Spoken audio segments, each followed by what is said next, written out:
KaraokeBooks. Ulysses. James Joyce. Audiobook. Chapter 10. The Superior, the Very Reverend John Conmee S. J. reset his smooth watch in his interior pocket as he came down the presbytery steps. 5 to 3. Just nice time to walk D'Artagnan. What was that boy's name again? Dignam. Yes, vir dignam et justum est. Brother Swan was the person to see. Mr. Stately, plump Buck Mulligan came from the stairhead, bearing a bowl of lather on which a mirror and a razor lay crossed.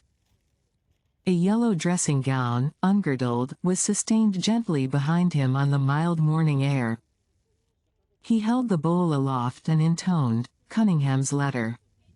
Yes. Oblige him, if possible. Good practical Catholic. Useful at mission time. A one-legged sailor, swinging himself onward by lazy jerks of his crutches, growled some notes. He jerked short before the convent of the Sisters of Charity and held out a peaked cap for alms towards the Very Reverend John Conmee S. J. Father Conmee blessed him in the sun for his purse held, he knew, 1 silver crown. Father Conmee crossed to Mountjoy Square. He thought, but not for long, of soldiers and sailors, whose legs had been shot off by cannonballs, ending their days in some pauper ward, and of Cardinal Wolsey's words, "If I had served my God as I have served my King, he would not have abandoned me in my old days." He walked by the tree shade of sunny winking leaves, and towards him came the wife of Mr. Stately. Plump Buck Mulligan came from the stairhead, bearing a bowl of lather on which a mirror and a razor lay crossed. A yellow dressing gown, ungirdled, was sustained gently behind him on the mild morning air. He held the bowl aloft and intoned, David Sheehy MP. Very well, indeed, Father. And you, Father? Father Conmee was wonderfully well indeed. He would go to Buxton probably for the waters. And her boys, were they getting on well at Belvedere? Was that so? Father Conmee was very glad indeed to hear that. And Mr. Stately, plump Buck Mulligan came from the stairhead, bearing a bowl of lather on which a mirror and a razor lay crossed. A yellow dressing gown, ungirdled, was sustained gently behind him on the mild morning air. He held the bowl aloft and intoned, Sheehy himself? Still in London. The house was still sitting, to be sure it was. Beautiful weather it was, delightful indeed. Yes, it was very probable that Father Bernard Vaughan would come again to preach. Oh, yes, a very great success. A wonderful man really. Father Conmee was very glad to see the wife of Mr. Stately. Plump Buck Mulligan came from the stairhead, bearing a bowl of lather on which a mirror and a razor lay crossed. A yellow dressing gown, ungirdled, was sustained gently behind him on the mild morning air. He held the bowl aloft and intoned, David Sheehy MP. Looking so well, and he begged to be remembered to Mr. Stately. Plump Buck Mulligan came from the stairhead, bearing a bowl of lather on which a mirror and a razor lay crossed. A yellow dressing gown, ungirdled, was sustained gently behind him on the mild morning air. He held the bowl aloft and intoned, David Sheehy MP. Yes, he would certainly call. Good afternoon, Mrs. Stately. Plump Buck Mulligan came from the stairhead, bearing a bowl of lather on which a mirror and a razor lay crossed. A yellow dressing gown, ungirdled, was sustained gently behind him on the mild morning air.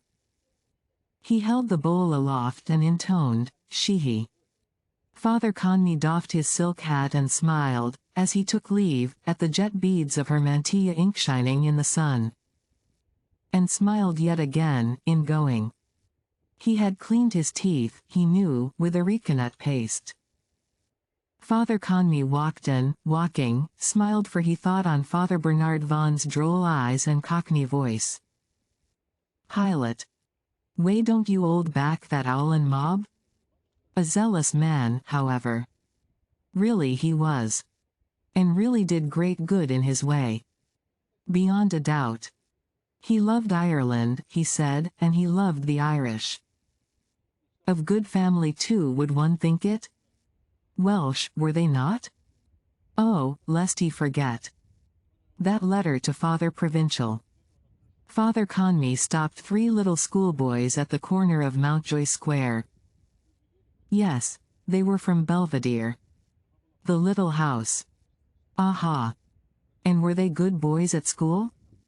Oh. That was very good now. And what was his name? Jack Sohan. And his name? Jeer. Gallagher. And the other little man? His name was Brunny Linham. Oh, that was a very nice name to have. Father Conmee gave a letter from his breast to Master Brunny Linham and pointed to the red pillar box at the corner of Fitzgibbon Street. But mind you don't post yourself into the box, little man, he said. The boys succeed Father Conmee and laughed. Oh, sir. Well, let me see if you can post a letter, Father Conmee said. Master Brunny Linham ran across the road and put Father Conmee's letter to Father Provincial into the mouth of the bright red letterbox. Father Conmee smiled and nodded and smiled and walked along Mountjoy Square East. Mr. Stately, plump Buck Mulligan came from the stairhead, bearing a bowl of lather on which a mirror and a razor lay crossed. A yellow dressing gown, ungirdled, was sustained gently behind him on the mild morning air. He held the bowl aloft and intoned, Dennis J. Maginey, Professor of Dancing and C, in silk hat, slate frockcoat with silk facings, white kerchief tie, tight lavender trousers, canary gloves and pointed patent boots, walking with grave deportment, most respectfully took the curbstone as he passed Lady Maxwell at the corner of Digham's Court. Was that not Mrs. Stately? Plump Buck Mulligan came from the stairhead, bearing a bowl of lather on which a mirror and a razor lay crossed. A yellow dressing gown, ungirdled, was sustained gently behind him on the mild morning air. He held the bowl aloft and intoned, McGinnis. Mrs. Stately, plump Buck Mulligan came from the stairhead, bearing a bowl of lather on which a mirror and a razor lay crossed. A yellow dressing gown, ungirdled, was sustained gently behind him on the mild morning air. He held the bowl aloft and intoned, McGinnis, stately, silver-haired, bowed to Father Conmee from the farther footpath along which she sailed. And Father Conmee smiled and saluted. How did she do? A fine carriage she had. Like Mary, Queen of Scots, something.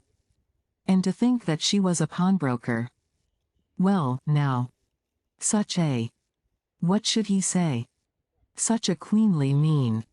Father Conmee walked down Great Charles Street and glanced at the shut-up Free Church on his left. The Reverend T. R. Green B.A. Will, D.V., speak. The incumbent they called him. He felt it incumbent on him to say a few words. But one should be charitable. Invincible ignorance. They acted according to their lights. Father Conmee turned the corner and walked along the North Circular Road. It was a wonder that there was not a tram line in such an important thoroughfare. Surely, there ought to be. A band of satcheled schoolboys crossed from Richmond Street. All raised untidy caps. Father Conmee greeted them more than once benignly. Christian brother boys. Father Conmee smelt incense on his right hand as he walked. St. Joseph's Church, Portland Row. For aged and virtuous females. Father Conmee raised his hat to the Blessed Sacrament. Virtuous, but occasionally they were also bad-tempered. Near Aldborough House Father Conmee thought of that spendthrift nobleman. And now it was an office or something. Father Conmee began to walk along the North Strand Road and was saluted by Mr. Stately, Plump Buck Mulligan came from the stairhead, bearing a bowl of lather on which a mirror and a razor lay crossed. A yellow dressing gown, ungirdled, was sustained gently behind him on the mild morning air. He held the bowl aloft and intoned, "William Gallagher," who stood in the doorway of his shop. Father Conmee saluted Mr. Stately. Plump Buck Mulligan came from the stairhead, bearing a bowl of lather on which a mirror and a razor lay crossed. A yellow dressing gown, ungirdled, was sustained gently behind him on the mild morning air. He held the bowl aloft and intoned, "William Gallagher," and perceived the odors that came from bacon flitches and ample cools of butter. He passed Grogan's the tobacconist, against which newsboards leaned and told of a dreadful catastrophe in New York. In America those things were continually happening. Unfortunate people to die like that, unprepared. Still, an act of perfect contrition. Father Conmee went by Daniel Bergen's public house, against the window of which two unlaboring men lounged. They saluted him and were saluted. Father Conmee passed H.J. O'Neill's funeral establishment, where Corny Kelleher totted figures in the daybook while he chewed a blade of hay. A constable on his beat saluted Father Conmee, and Father Conmee saluted the constable. In Yokestitter's, the pork butcher's, Father Conmee observed pigs' puddings, white and black and red, lie neatly curled in tubes. Moored under the trees of Charleville Mall, Father Conmee saw a turf barge, a tow horse with pendant head, a bargeman with a hat of dirty straw seated amidships, smoking and staring at a branch of poplar above him. It was idyllic, and Father Conmee reflected on the providence of the Creator, who had made turf to be in bogs whence men might dig it out and bring it to town and hamlet to make fires in the houses of poor people. On Newcomen Bridge the Very Reverend John Conmee S.J. of St. Francis Xavier's Church, Upper Gardiner Street, stepped onto an outward-bound tram. Off an inward-bound tram stepped the Reverend Nicholas Dudley C. of St. Agatha's Church, North William Street, onto Newcomen Bridge. At Newcomen Bridge Father Conmee stepped into an outward-bound tram, for he disliked to traverse on foot the dingy way past Mud Island. Father Conmee sat in a corner of the tramcar, a blue ticket tucked with care in the eye of one plump kid glove, while 4 shillings, a 6pence and 5 pennies chuted from his other plump glove palm into his purse. Passing the Ivy Church, he reflected that the ticket inspector usually made his visit when one had carelessly thrown away the ticket. The solemnity of the occupants of the car seemed to Father Conmee excessive for a journey so short and cheap. Father Conmee liked cheerful decorum. It was a peaceful day. The gentleman with the glasses opposite Father Conmee had finished explaining and looked down. His wife, Father Conmee supposed. A tiny yawn opened the mouth of the wife of the gentleman with the glasses. She raised her small gloved fist, yawned ever so gently, tea-tapping her small gloved fist on her opening mouth, and smiled tinily, sweetly. Father Conmee perceived her perfume in the car. He perceived also that the awkward man at the other side of her was sitting on the edge of the seat.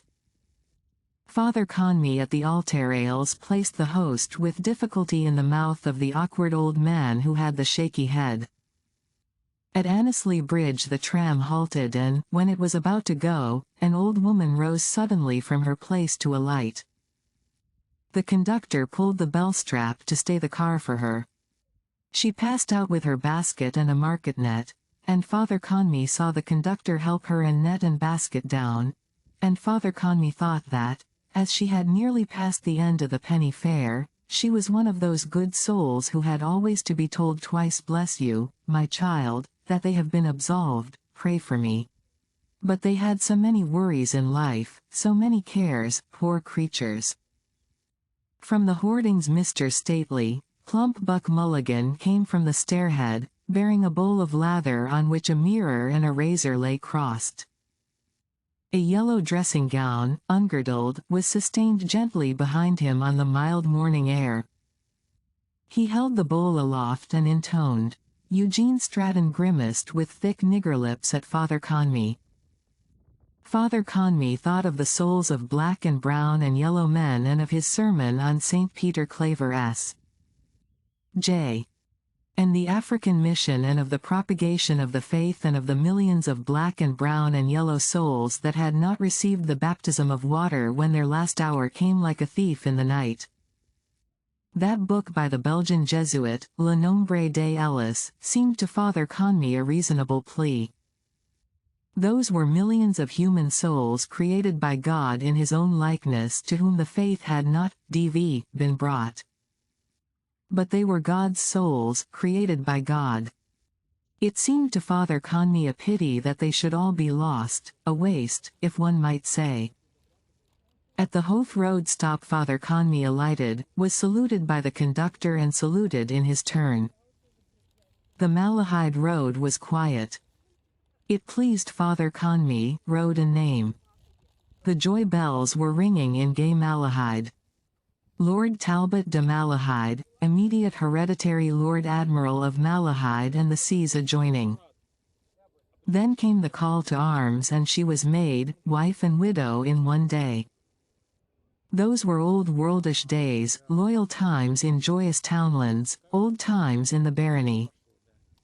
Father Conmee, walking, thought of his little book Old Times in the Barony and of the book that might be written about Jesuit houses and of Mary Rochfort, daughter of Lord Molesworth, 1st Countess of Belvedere. A listless lady, no more young, walked along the shore of Loch Ennell, Mary, 1st Countess of Belvedere, listlessly walking in the evening, not startled when an otter plunged. Who could know the truth? Not the jealous Lord Belvedere and not her confessor if she had not committed adultery fully, iaculatio seminis inter vas natural maliris, with her husband's brother? She would half confess if she had not all sinned as women did. Only God knew and she and he, her husband's brother. Father Conmee thought of that tyrannous incontinence, needed however for man's race on earth, and of the ways of God which were not our ways. Don John Conmee walked and moved in times of yore. He was humane and honored there. He bore in mind secrets confessed and he smiled at smiling noble faces in a beeswaxed drawing-room, sealed with full fruit clusters. And the hands of a bride and of a bridegroom, noble to noble, were impalmed by Don John Conmee. It was a charming day. The lich gate of a field showed Father Conmee breadths of cabbages, curtsying to him with ample underleaves. The sky showed him a flock of small white clouds going slowly down the wind. Moutonner, the French said. A just and homely word. Father Conmee, reading his office, watched a flock of muttoning clouds over Rathcoffey. His thin-socked ankles were tickled by the stubble of Clongowes field. He walked there, reading in the evening, and heard the cries of the boys' lines at their play, young cries in the quiet evening. He was their rector, his reign was mild. Father Conmee drew off his gloves and took his red-edged breviary out. An ivory bookmark told him the page. Nuns. He should have read that before lunch. But Lady Maxwell had come. Father Conmee read in secret Pater and Avenue and crossed his breast. Deus in auditorium. He walked calmly and read mutely the nuns, walking and reading till he came to res in Beati Immaculati, Principium verborum tuorum veritas, in aeternum omnia judicia justitiae tuae. A flushed young man came from a gap of a hedge and after him came a young woman with wild nodding daisies in her hand. The young man raised his cap abruptly, the young woman abruptly bent and with slow care detached from her light skirt a clinging twig. Father Conmee blessed both gravely and turned a thin page of his breviary. Sin, principes persecuti sunt me gratis, et a verbis tuis formative et cor meum. Corny Kelleher closed his long daybook and glanced with his drooping eye at a pine coffin lid sentryed in a corner. He pulled himself erect, went to it and, spinning it on its axle, viewed its shape and brass furnishings. Chewing his blade of hay, he laid the coffin lid by and came to the doorway. There he tilted his hat brim to give shade to his eyes and leaned against the doorcase, looking idly out. Father John Conmee stepped into the Dollymount tram on Newcomen Bridge. Corny Kelleher locked his large-footed boots and gazed, his hat down-tilted, chewing his blade of hay. Constable 57C, on his beat, stood to pass the time of day. "That's a fine day, Mr. Stately." Plump Buck Mulligan came from the stairhead, bearing a bowl of lather on which a mirror and a razor lay crossed. A yellow dressing gown, ungirdled, was sustained gently behind him on the mild morning air. He held the bowl aloft and intoned, "Kelleher." "Aye," Corny Kelleher said. "It's very close," the constable said. Corny Kelleher sped a silent jet of hay juice arching from his mouth while a generous white arm from a window in Eccles Street flung forth a coin. "What's the best news?" he asked. "I seen that particular party last evening," the constable said with bated breath. A one-legged sailor crutched himself round McConnell's corner, skirting Rabaiotti's ice cream car, and jerked himself up Eccles Street. Towards Larry O'Rourke, in shirt-sleeves in his doorway, he growled unamiably. "For England." He swung himself violently forward past Katie and Booty Daedalus, halted and growled. "Home and beauty. J. J." O'Malloy's white careworn face was told that Mr. Stately, Plump Buck Mulligan came from the stairhead, bearing a bowl of lather on which a mirror and a razor lay crossed. A yellow dressing gown, ungirdled, was sustained gently behind him on the mild morning air. He held the bowl aloft and intoned, "Lambert was in the warehouse with a visitor." A stout lady stopped, took a copper coin from her purse and dropped it into the cap held out to her. The sailor grumbled thanks, glanced sourly at the unheeding windows, sank his head and swung himself forward 4 strides. He halted and growled angrily. "For England." 2 barefoot urchins, sucking long licorice laces, halted near him, gaping at his stump with their yellow slobbered mouths. He swung himself forward in vigorous jerks, halted, lifted his head towards a window and bayed deeply. "Home and beauty." The gay sweet chirping whistling within went on a bar or two, ceased. The blind of the window was drawn aside. A card "Unfurnished Apartments" slipped from the sash and fell. A plump bare generous arm shone, was seen, held forth from a white petticoat bodice and taut shift straps. A woman's hand flung forth a coin over the area railings. It fell on the path. One of the urchins ran to it, picked it up and dropped it into the minstrel's cap, saying, "There, sir." Katie and Booty Daedalus shoved in the door of the close steaming kitchen. "Did you put in the books?" Booty asked. Maggie at the range rammed down a grayish mass beneath bubbling suds twice with her potstick and wiped her brow. "They wouldn't give anything on them," she said. Father Conmee walked through Clongowes fields, his thin-socked ankles tickled by stubble. "Where did you try?" Booty asked. "McGinnis's." Booty stamped her foot and threw her satchel on the table. "Bad cess to her big face," she cried. Katie went to the range and peered with squinting eyes. "What's in the pot?" she asked. "Shirts," Maggie said. Booty cried angrily. "Cricky, is there nothing for us to eat?" Katie, lifting the kettle lid in a pad of her stained skirt, asked. "And what's in this?" A heavy fume gushed in answer. "Pea soup," Maggie said. "Where did you get it?" Katie asked. Sister Mary Patrick, Maggie said. The lackey rang his bell. Barang. Booty sat down at the table and said hungrily, "Give us it here." Maggie poured yellow thick soup from the kettle into a bowl. Katie, sitting opposite Booty, said quietly, as her fingertip lifted to her mouth random crumbs. "A good job we have that much." "Where's Dilly?" "Gone to meet father," Maggie said. Booty, breaking big chunks of bread into the yellow soup, added, "Our Father who art not in heaven." Maggie, pouring yellow soup in Katie's bowl, exclaimed, "Booty. For shame." A skiff, a crumpled throwaway, Elijah is coming, rode lightly down the Liffey, under Loopline Bridge, shooting the rapids where water chafed around the bridge piers, sailing eastward past hulls and anchor chains, between the Custom House Old Dock and George's Quay. The blonde girl in Thornton's bedded the wicker basket with rustling fiber.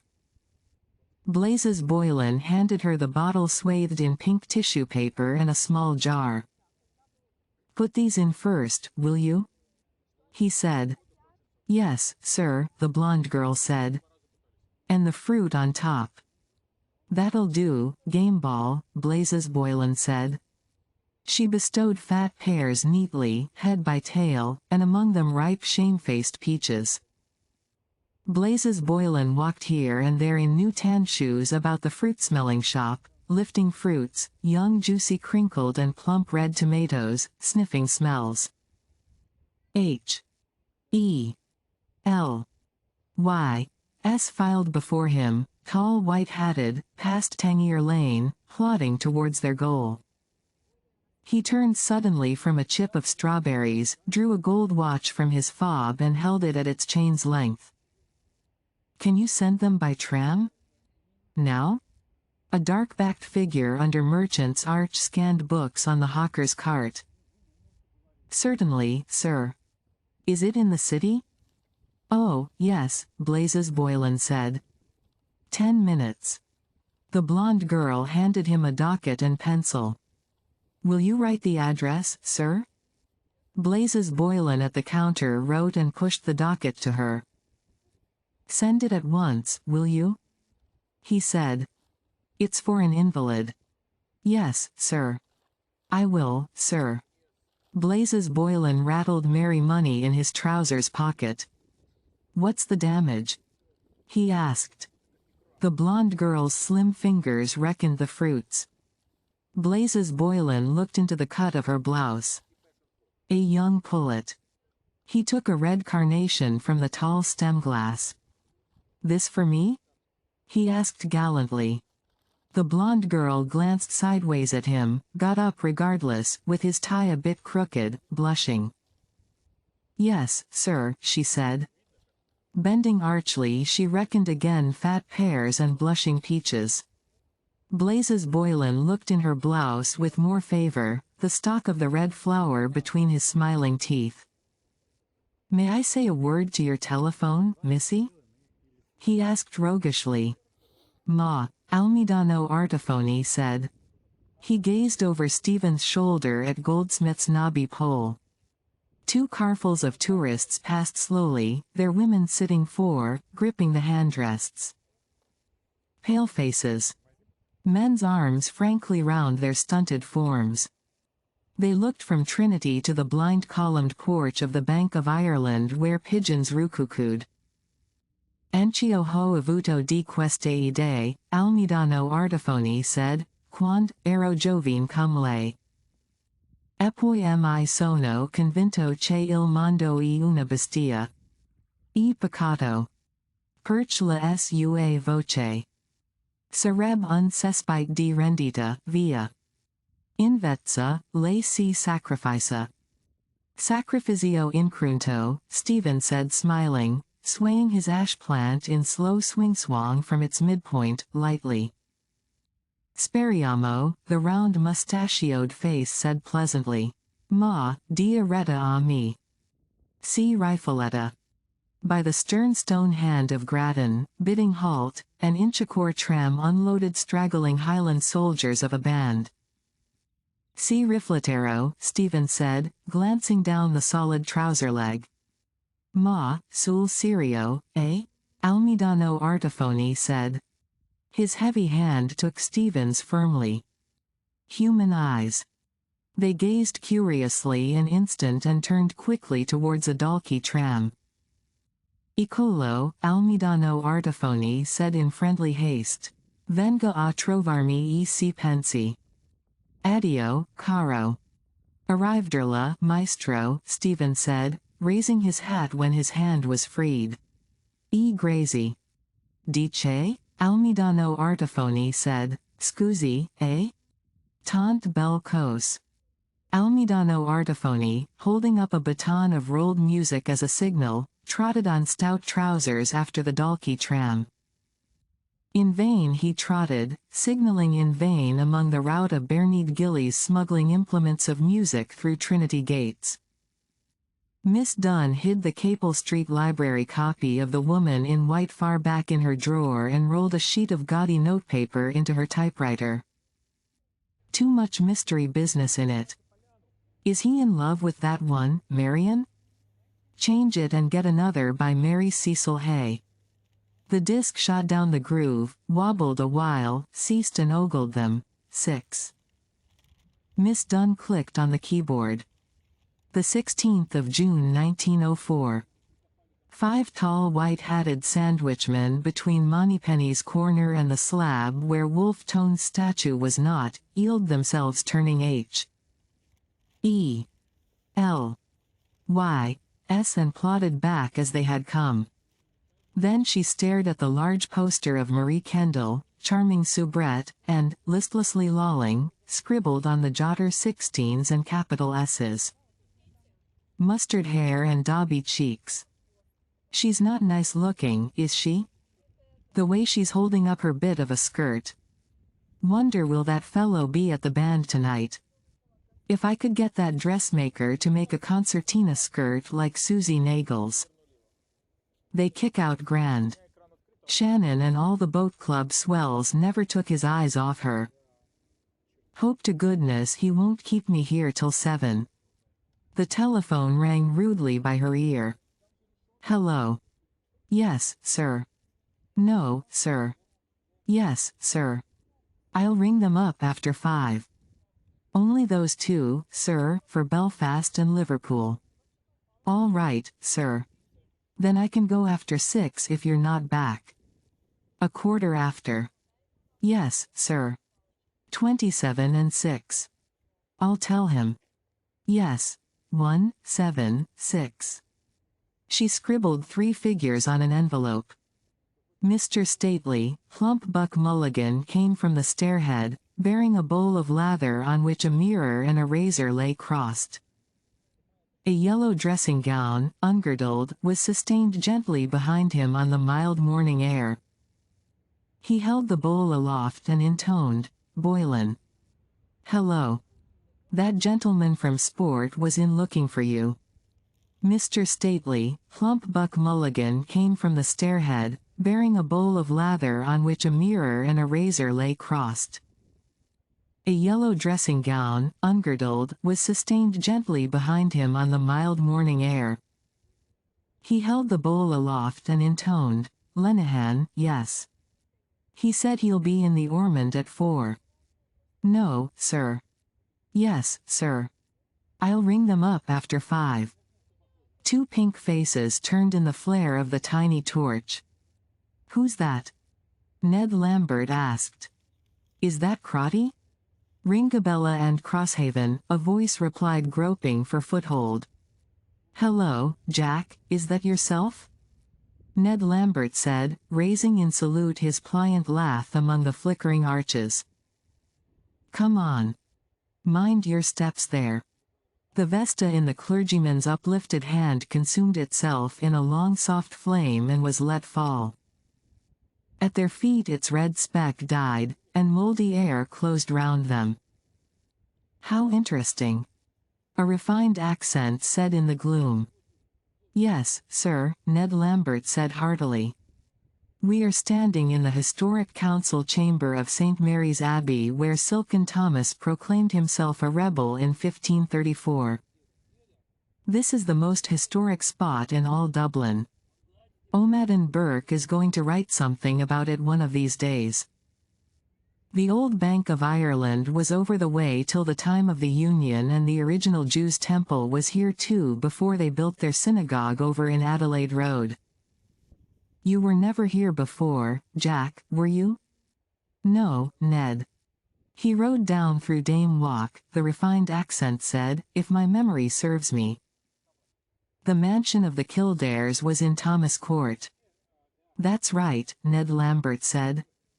That's quite right, sir. If you will be so kind then, the clergyman said, the next time to allow me perhaps. Certainly, Ned Lambert said. Bring the camera whenever you like. I'll get those bags cleared away from the windows. You can take it from here or from here. In the still faint light he moved about, tapping with his lath the piled seed bags and points of vantage on the floor. From a long face a beard and gaze hung on a chessboard. I'm deeply obliged, Mr. Stately. Plump Buck Mulligan came from the stairhead, bearing a bowl of lather on which a mirror and a razor lay crossed. A yellow dressing gown, ungirdled, was sustained gently behind him on the mild morning air. He held the bowl aloft and intoned, Lambert, the clergyman said. I won't trespass on your valuable time.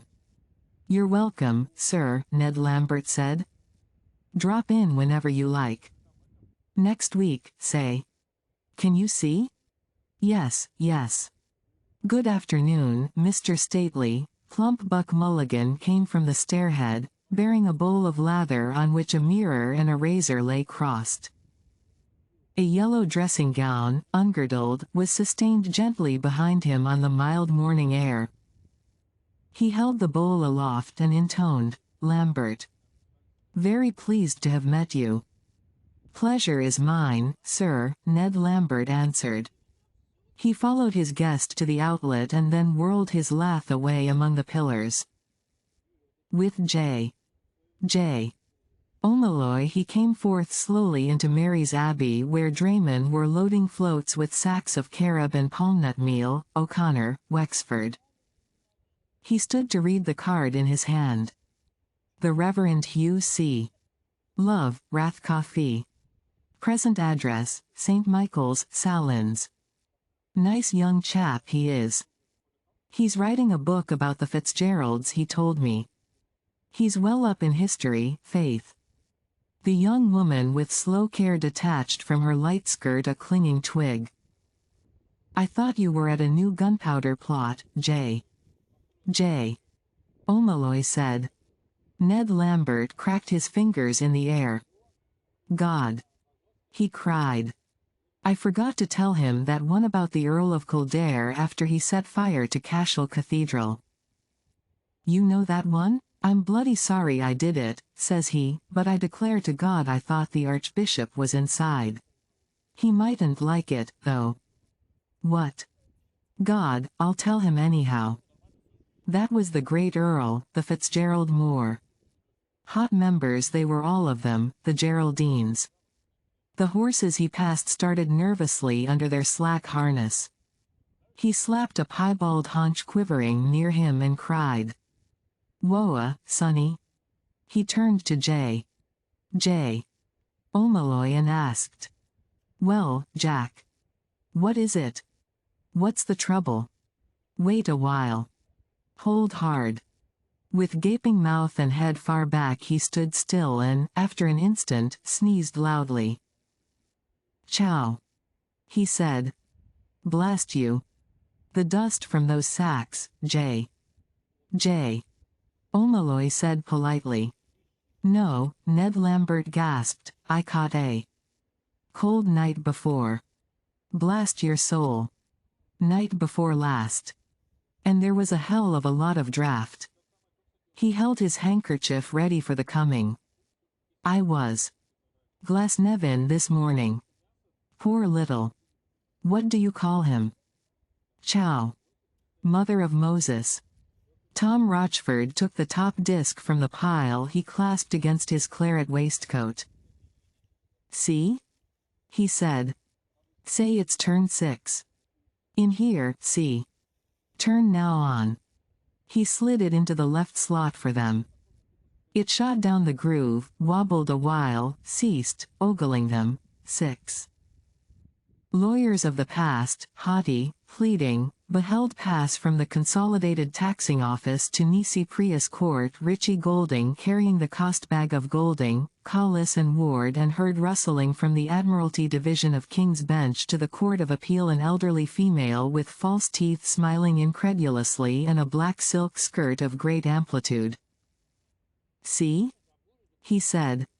See now, the last one I put in is over here, turns over. The impact. Leverage, see?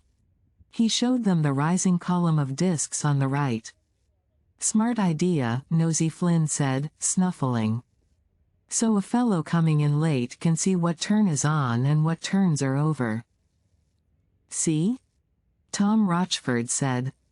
He slid in a disc for himself, and watched it shoot, wobble, ogle, stop.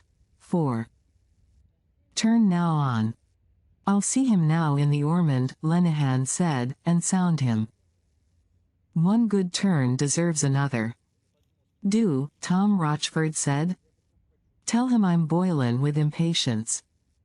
Good night, McCoy said abruptly. When you two begin. Nosy Flynn stooped towards the lever, snuffling at it. But how does it work here, Tommy?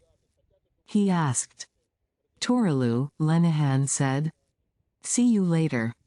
He followed McCoy out across the tiny square of Crampton Court. He's a hero, he said simply. I know, McCoy said. The drain, you mean? Drain? Lenihan said. It was down a manhole. They passed Dan Lowry's music hall where Marie Kendall, charming soubrette, smiled on them from a poster a Dobby smile. Going down the path of Sycamore Street beside the Empire Music Hall, Lenihan showed McCoy how the whole thing was.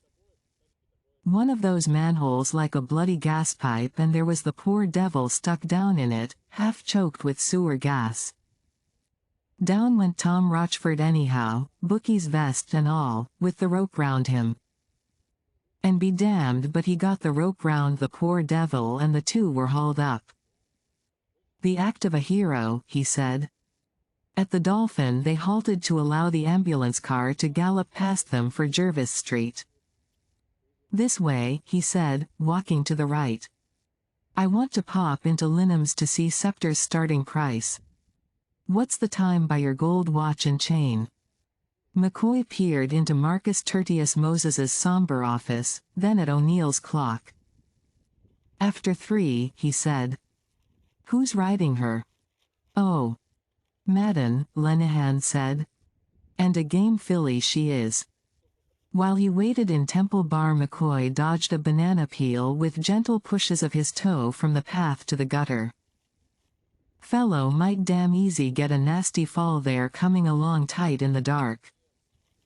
The gates of the drive opened wide to give egress to the vice-regal cavalcade. Even money, Lenihan said, returning. I knocked against Bantam Lions in there going to back a bloody horse someone gave him that hasn't an earthly. Through here. They went up the steps and under Merchant's Arch. A dark-backed figure scanned books on the hawker's cart. There he is, Lenihan said. Wonder what he's buying, McCoy said, glancing behind. Leopoldo or the Bloom is on the rye, Lenihan said. He's dead nuts on sales, McCoy said. I was with him one day and he bought a book from an old one in Liffey Street for 2 bob. There were fine plates in it worth double the money, the stars and the moon and comets with long tails. Astronomy it was about. Lenihan laughed. I'll tell you a damn good one about comets' tails, he said. Come over in the sun. They crossed to the metal bridge and went along Wellington Quay by the river wall. Master Patrick Aloysius Dignam came out of Mangan's late Fehrenbach's, carrying 1.5 pounds of pork steaks. There was a lawn spread out at Glencree Reformatory, Lenihan said eagerly. The annual dinner, you know. Boiled shirt affair.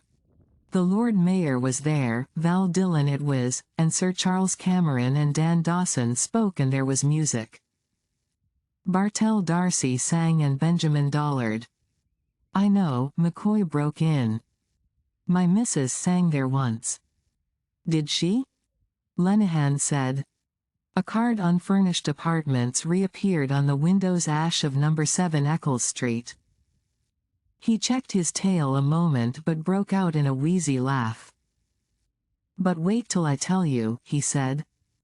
Delahunt of Camden Street had the catering and yours truly was chief bottle washer. Bloom and the wife were there. Lashings of stuff we put up, port wine and sherry and curacoa to which we did ample justice. Fast and furious it was. After liquids came solids. Cold joints galore and mince pies. I know, McCoy said. The year the missus was there. Lenihan linked his arm warmly. But wait till I tell you, he said. We had a midnight lunch too after all the jollification, and when we sallied forth it was blue o'clock the morning after the night before. Coming home it was a gorgeous winter's night on the Featherbed Mountain. Bloom and Chris Callanan were on one side of the car and I was with the wife on the other. We started singing glees and duets, lo, the early beam of morning. She was well primed with a good load of Delahunt's port under her belly band. Every jolt the bloody car gave I had her bumping up against me.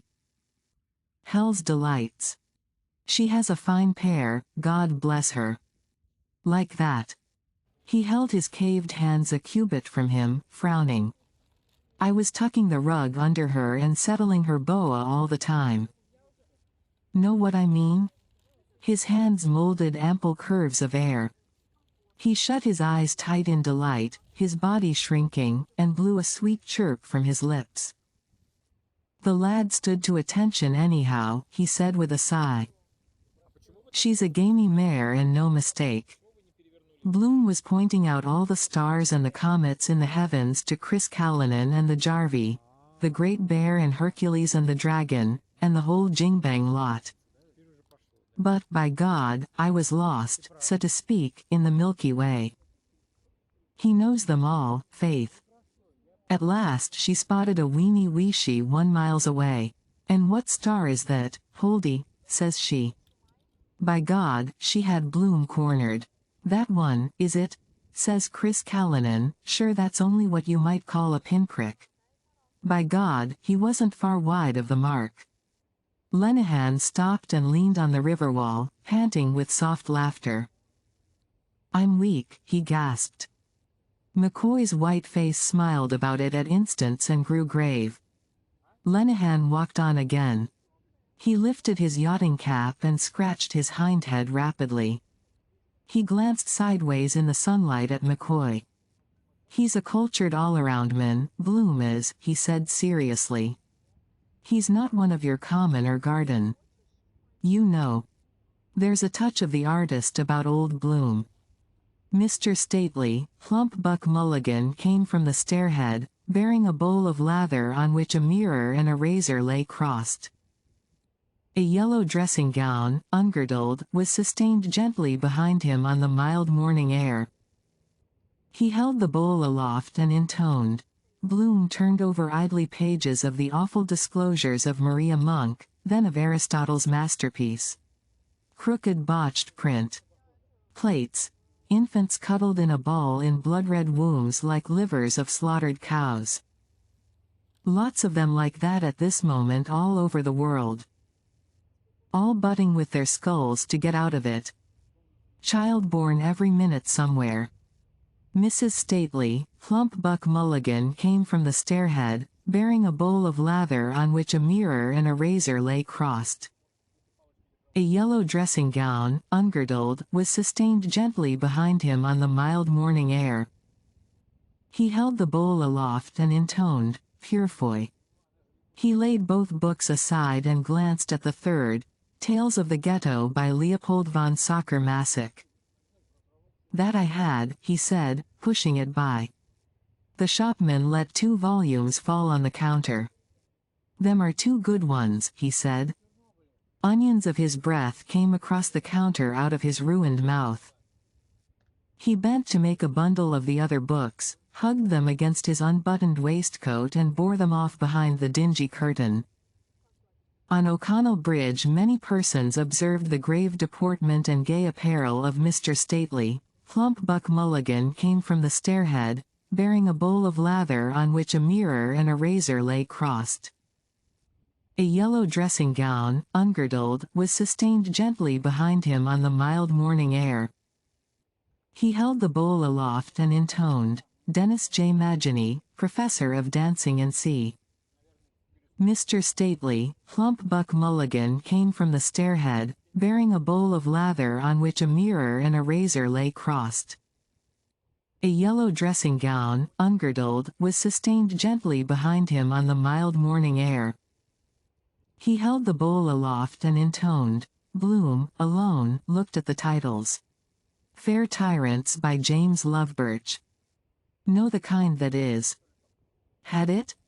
Yes. He opened it. Thought so. A woman's voice behind the dingy curtain. Listen, the man. No, she wouldn't like that much. Got her at once. He read the other title, Sweets of Sin. More in her line. Let us see. He read where his finger opened. All the dollar bills her husband gave her were spent in the stores on wondrous gowns and costliest frillies. For him. For Raoul. Yes. This. Here. Try. Her mouth glued on his in a luscious voluptuous kiss while his hands felt for the opulent curves inside her deshabillé. Yes. Take this. The end. You are late, he spoke hoarsely, eyeing her with a suspicious glare. The beautiful woman threw off her sable-trimmed wrap, displaying her queenly shoulders and heaving embonpoint. An imperceptible smile played round her perfect lips as she turned to him calmly. Mr. Stately, Plump Buck Mulligan came from the stairhead, bearing a bowl of lather on which a mirror and a razor lay crossed. A yellow dressing-gown, ungirdled, was sustained gently behind him on the mild morning air. He held the bowl aloft and intoned, Bloom read again, the beautiful woman.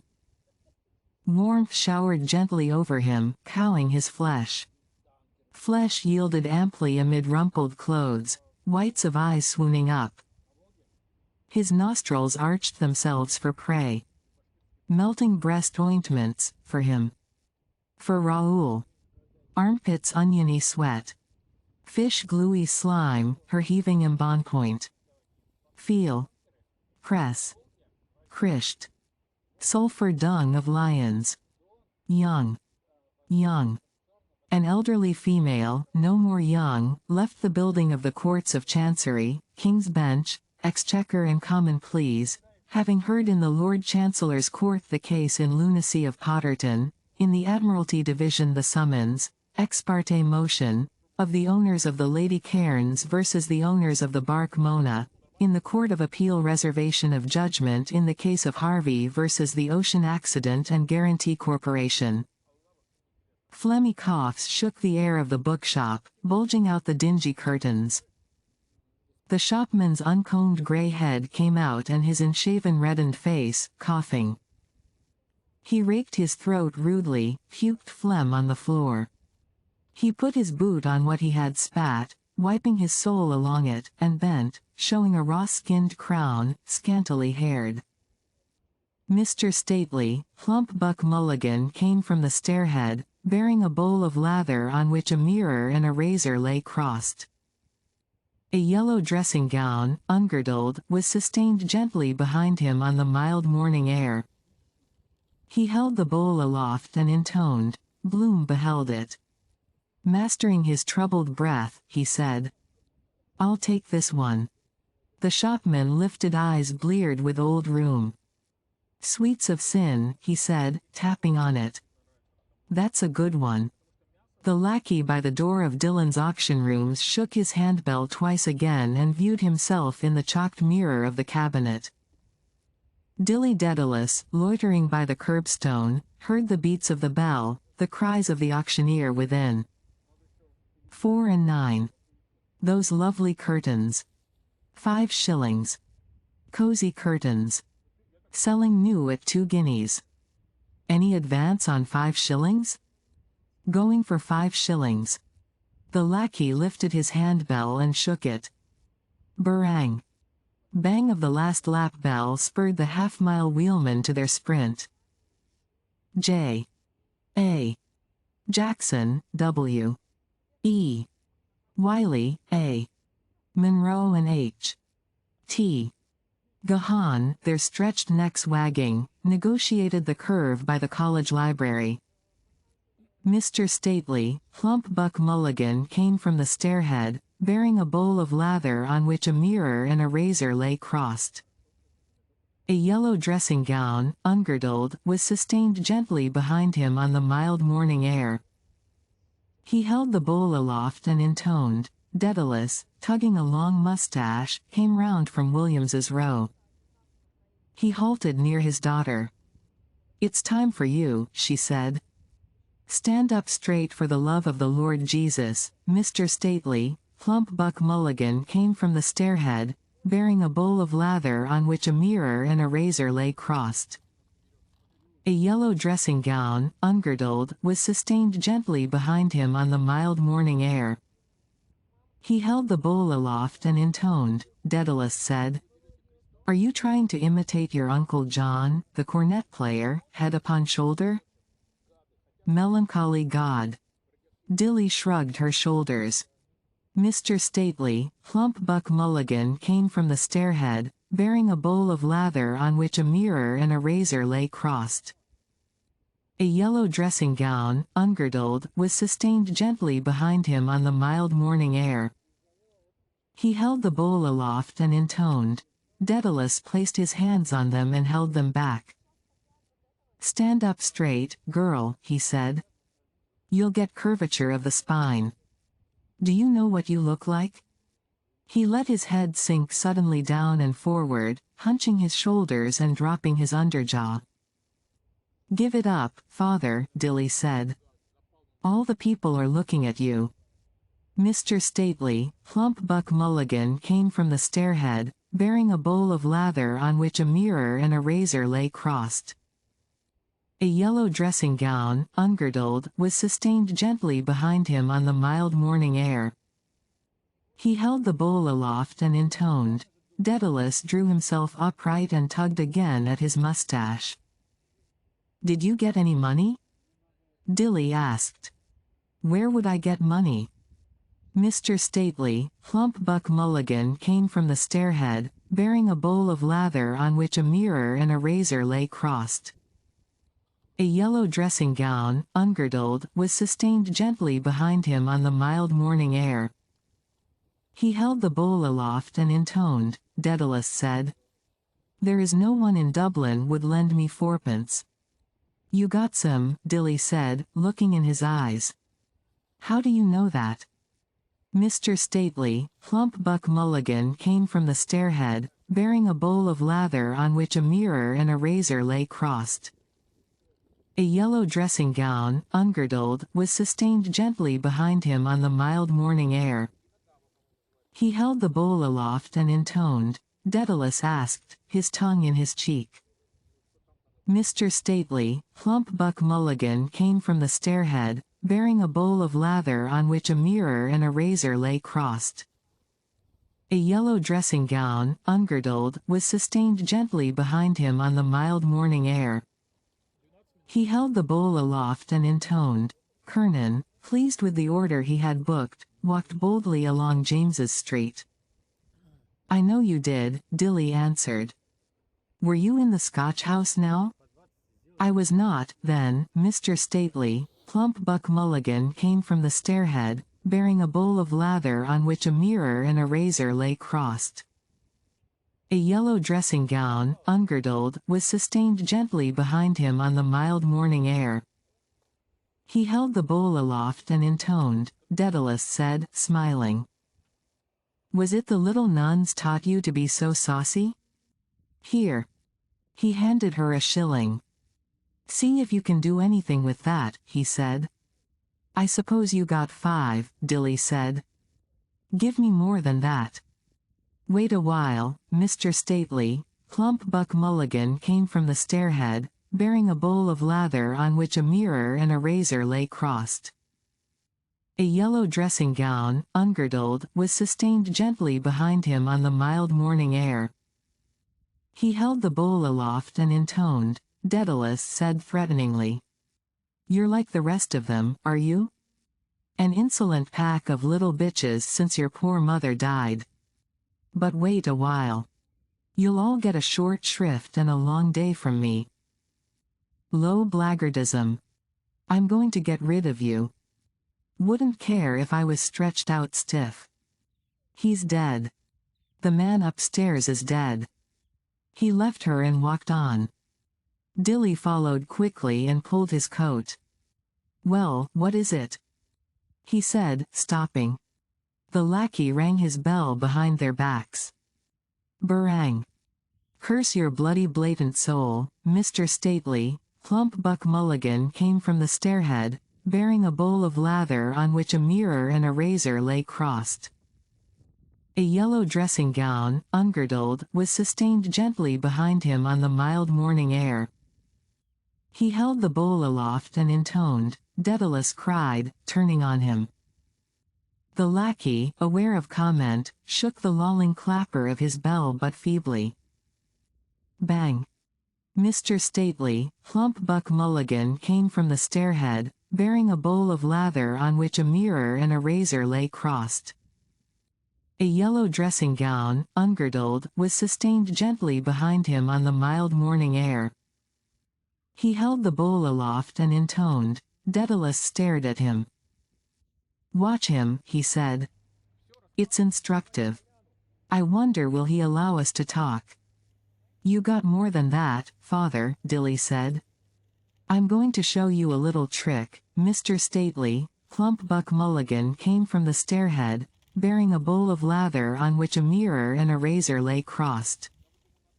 A yellow dressing gown, ungirdled, was sustained gently behind him on the mild morning air. He held the bowl aloft and intoned, Daedalus said. I'll leave you all where Jesus left the Jews. Look, there's all I have. I got 2 shillings from Jack Power and I spent 2pence for a shave for the funeral. He drew forth a handful of copper coins, nervously. Can't you look for some money somewhere? Dilly said. Mr. Stately, Plump Buck Mulligan came from the stairhead, bearing a bowl of lather on which a mirror and a razor lay crossed. A yellow dressing gown, ungirdled, was sustained gently behind him on the mild morning air. He held the bowl aloft and intoned, Daedalus thought and nodded. I will, he said gravely. I looked all along the gutter in O'Connell Street. I'll try this one now. You're very funny, Dilly said, grinning. Here, Mr. Stately. Plump Buck Mulligan came from the stairhead, bearing a bowl of lather on which a mirror and a razor lay crossed. A yellow dressing gown, ungirdled, was sustained gently behind him on the mild morning air. He held the bowl aloft and intoned, Daedalus said, handing her 2 pennies. Get a glass of milk for yourself and a bun or a something. I'll be home shortly. He put the other coins in his pocket and started to walk on. The vice-regal cavalcade passed, greeted by obsequious policemen, out of Parkgate. I'm sure you have another shilling, Dilly said. The lackey banged loudly. Mr. Stately, Plump Buck Mulligan came from the stairhead, bearing a bowl of lather on which a mirror and a razor lay crossed. A yellow dressing gown, ungirdled, was sustained gently behind him on the mild morning air. He held the bowl aloft and intoned. Daedalus amid the din walked off, murmuring to himself with a pursing mincing mouth gently. The little nuns. Nice little things. Oh, sure they wouldn't do anything. Oh, sure they wouldn't really. Is it little Sister Monica? From the sundial towards James's gate walked Mr. Stately. Plump Buck Mulligan came from the stairhead, bearing a bowl of lather on which a mirror and a razor lay crossed. A yellow dressing gown, ungirdled, was sustained gently behind him on the mild morning air. He held the bowl aloft and intoned. Kernan, pleased with the order he had booked for Pulbrook Robertson, boldly along James's Street, past Shackleton's offices. Got round him all right. How do you do, Mr. Stately? Plump Buck Mulligan came from the stairhead, bearing a bowl of lather on which a mirror and a razor lay crossed. A yellow dressing gown, ungirdled, was sustained gently behind him on the mild morning air. He held the bowl aloft and intoned. Crimmins? First rate, sir. I was afraid you might be up in your other establishment in Pimlico. How are things going? Just keeping alive. Lovely weather we're having. Yes, indeed. Good for the country. Those farmers are always grumbling. I'll just take a thimbleful of your best gin, Mr. Stately. Plump Buck Mulligan came from the stairhead, bearing a bowl of lather on which a mirror and a razor lay crossed. A yellow dressing gown, ungirdled, was sustained gently behind him on the mild morning air. He held the bowl aloft and intoned. Crimmins. A small gin, sir. Yes, sir. Terrible affair, that General Slocum explosion. Terrible, terrible. 1,000 casualties. And heartrending scenes. Men trampling down women and children. Most brutal thing. What do they say was the cause? Spontaneous combustion. Most scandalous revelation. Not a single lifeboat would float and the fire hose all burst. What I can't understand is how the inspectors ever allowed a boat like that. Now, you're talking straight, Mr. Stately. Plump Buck Mulligan came from the stairhead, bearing a bowl of lather on which a mirror and a razor lay crossed. A yellow dressing gown, ungirdled, was sustained gently behind him on the mild morning air. He held the bowl aloft and intoned. Crimmins. You know why? Palm oil. Is that a fact? Without a doubt. Well now, look at that. And America, they say, is the land of the free. I thought we were bad here. I smiled at him. America, I said quietly, just like that. What is it? The sweepings of every country, including our own. Isn't that true? That's a fact. Graft, my dear sir. Well, of course, where there's money going there's always someone to pick it up. Saw him looking at my frock coat. Dressed as it. Nothing like a dressy appearance. Bowls them over. Hello, Simon, Father Cowley said. How are things? Hello, Bob, old man, Mr. Stately. Plump Buck Mulligan came from the stairhead, bearing a bowl of lather on which a mirror and a razor lay crossed. A yellow dressing gown, ungirdled, was sustained gently behind him on the mild morning air. He held the bowl aloft and intoned. Daedalus answered, stopping. Mr. Stately. Plump Buck Mulligan came from the stairhead, bearing a bowl of lather on which a mirror and a razor lay crossed. A yellow dressing gown, ungirdled, was sustained gently behind him on the mild morning air. He held the bowl aloft and intoned. Kernan halted and preened himself before the sloping mirror of Peter Kennedy, hairdresser. Stylish coat, beyond a doubt. Scott of Dawson Street. Well worth the half-sovereign I gave Neary for it. Never built under 3 guineas. Fits me down to the ground. Some Kildare Street club toff had it probably. John Mulligan, the manager of the Hibernian Bank, gave me a very sharp eye yesterday on Carlisle Bridge as if he remembered me. Ahem. Must dress the character for those fellows. Knight of the road. Gentlemen. And now, Mr. Stately, plump Buck Mulligan came from the stairhead, bearing a bowl of lather on which a mirror and a razor lay crossed. A yellow dressing gown, ungirdled, was sustained gently behind him on the mild morning air. He held the bowl aloft and intoned, "Crimmins, may we have the honor of your custom again, sir? The cup that cheers but not inebriates, as the old saying has it." North Wall and Sir John Rogerson's quay, with hulls and anchor chains, sailing westward, sailed by a skiff, a crumpled throwaway, rocked on the ferry wash. Elijah is coming. Mr. Stately, plump Buck Mulligan came from the stairhead, bearing a bowl of lather on which a mirror and a razor lay crossed.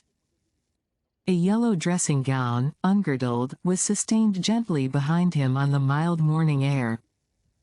He held the bowl aloft and intoned. Kernan glanced in farewell at his image. High color, of course. Grizzled mustache. Returned Indian officer. Bravely he bore his stumpy body forward on spatted feet, squaring his shoulders.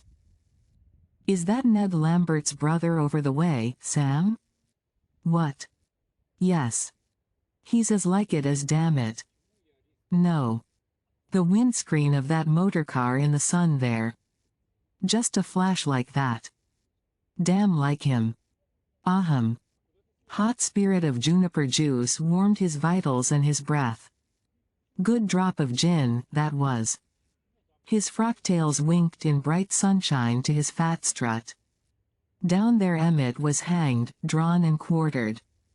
Greasy black rope. Dogs licking the blood off the street when the Lord Lieutenant's wife drove by in her noddy. Bad times those were. Well, well. Over and done with. Great toppers too. 4-bottle men. Let me see. Is he buried in St. Mission's? Or no, there was a midnight burial in Glasnevin. Corpse brought in through a secret door in the wall. Dignam is there now. Went out in a puff. Well, well. Better turn down here. Make a detour. Mr. Stately, plump Buck Mulligan came from the stairhead, bearing a bowl of lather on which a mirror and a razor lay crossed. A yellow dressing gown, ungirdled, was sustained gently behind him on the mild morning air. He held the bowl aloft and intoned. Kernan turned and walked down the slope of Watling Street by the corner of Guinness's visitors' waiting room. Outside the Dublin Distillers Company's stores an outside car without fare or jarvey stood, the reins knotted to the wheel. Damn dangerous thing. Some Tipperary Bosthoon endangering the lives of the citizens. Runaway horse. Dennis Breen with his tomes, weary of having waited an hour in John Henry Menton's office, led his wife over O'Connell Bridge, bound for the office of Messrs. Collis and Ward. Mr. Stately, plump Buck Mulligan came from the stairhead, bearing a bowl of lather on which a mirror and a razor lay crossed. A yellow dressing gown, ungirdled, was sustained gently behind him on the mild morning air. He held the bowl aloft and intoned. Kernan approached Island Street. Times of the troubles. Must ask Ned Lambert to lend me those reminiscences of Sir Jonah Barrington. When you look back on it all now in a kind of retrospective arrangement. Gaming at Daly's. No card sharping then. One of those fellows got his hand nailed to the table by a dagger. Somewhere here Lord Edward Fitzgerald escaped from Major Sir. Stables behind Moira House. Damn good gin that was. Fine dashing young nobleman. Good stock, of course. That ruffian, that sham squire, with his violet gloves gave him away. Course they were on the wrong side. They rose in dark and evil days. Fine poem that is. Ingram. They were gentlemen. Ben Dollard does sing that ballad touchingly. Masterly rendition. At the siege of Ross did my father fall. A cavalcade in easy trot along Pembroke Quay passed, outriders leaping in their saddles. Frockcoats. Cream sunshades. Mr. Stately, plump Buck Mulligan came from the stairhead, bearing a bowl of lather on which a mirror and a razor lay crossed. A yellow dressing gown, ungirdled, was sustained gently behind him on the mild morning air. He held the bowl aloft and intoned. Kernan hurried forward, blowing persily. His Excellency. Too bad. Just missed that by a hair. Damn it. What a pity. Stephen Dedalus watched through the webbed window the lapidary's fingers prove a timid old chain. Dust webbed the window and the show trays. Dust darkened the toiling fingers with their vulture nails. Dust slept on dull coils of bronze and silver, lozenges of cinnabar, on rubies, leprous and wine-dark stones. Born all in the dark wormy earth, cold specks of fire, evil, lights shining in the darkness. Where fallen archangels flung the stars of their brows. Muddy wine snouts, hands, root, gripe and rest them. She dances in a foul gloom where gum bums with garlic. A sailorman, rust-bearded, sips from a beaker rum and eyes her. A long and seafed silent rut. She dances, capers, wagging her so-wish haunches and her hips, on her gross belly flapping a ruby egg. Old Russell with a smeared chamois rag burnished again his gem, turned it and held it at the point of his Moses's beard. Grandfather Ape gloating on a stolen hoard. And you who wrest old images from the burial earth? The brainsick words of sophists, antisthenes. A lure of drugs. Orient and immortal wheat standing from everlasting to everlasting. Two old women fresh from their whiff of the briny trudged through Irish town along London Bridge Road, one with a sanded tired umbrella, one with a midwife's bag in which 11 cockles rolled. The whir of flapping leathern bands and hum of dynamos from the powerhouse urged Stephen to be on. Beingless beings. Stop. Throb always without you and the throb always within. Your heart you sing of. I between them. Where?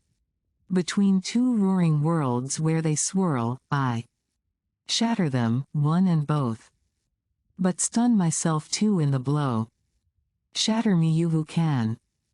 Bod and butcher were the words. I say. Not yet a while.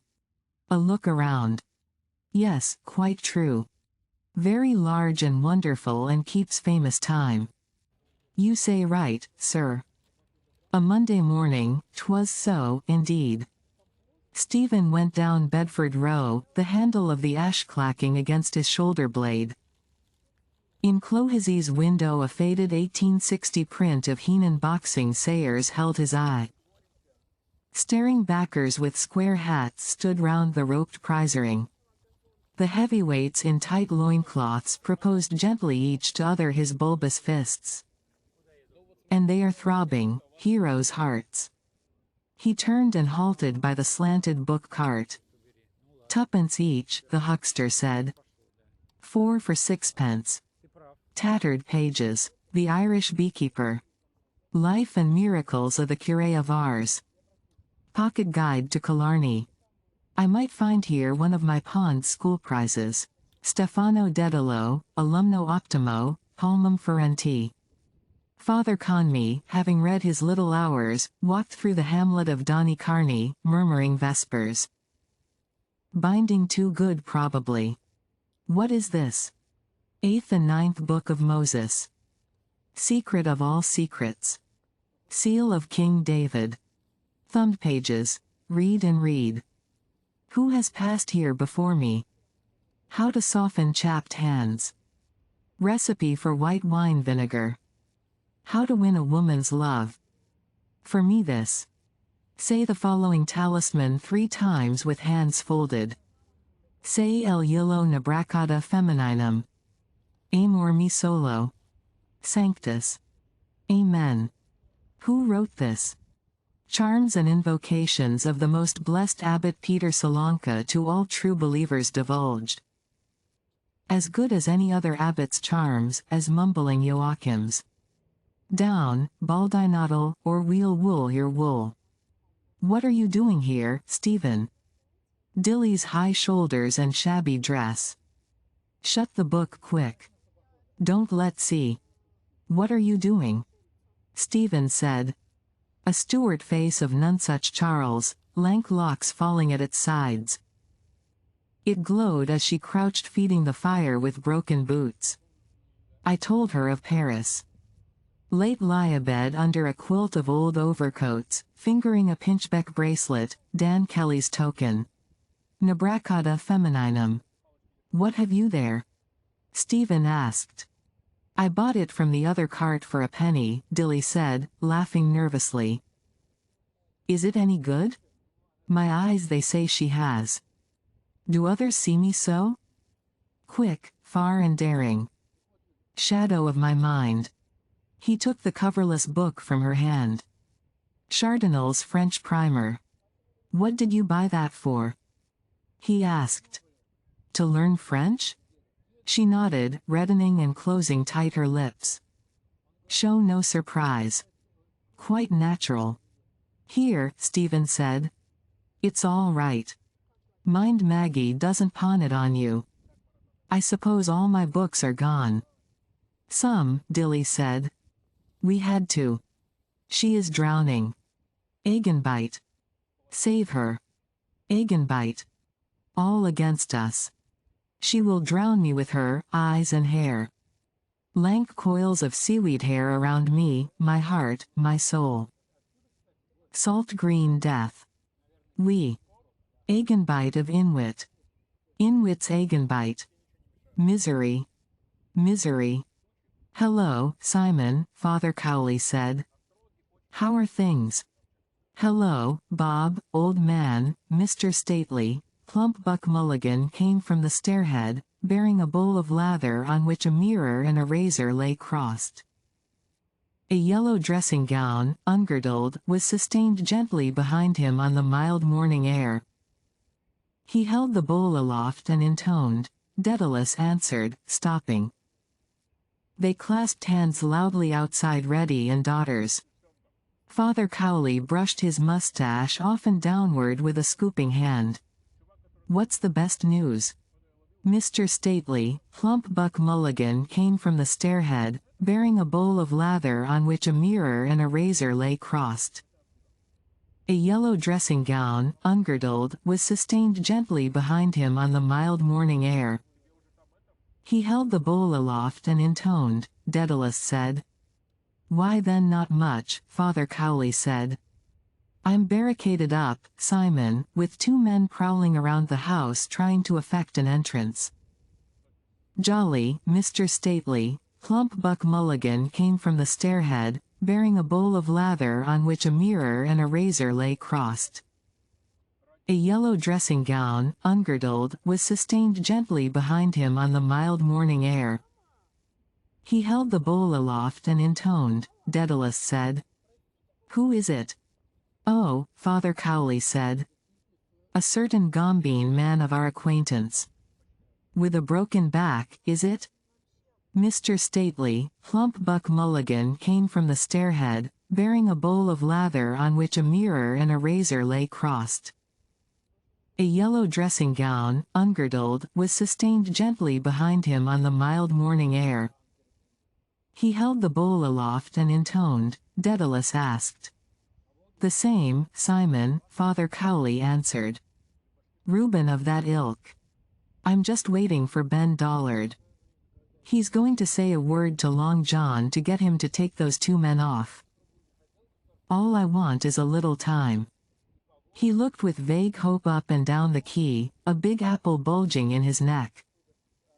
I know, Mr. Stately. Plump Buck Mulligan came from the stairhead, bearing a bowl of lather on which a mirror and a razor lay crossed. A yellow dressing gown, ungirdled, was sustained gently behind him on the mild morning air. He held the bowl aloft and intoned, Daedalus said, nodding. Poor old Bakadi Ben.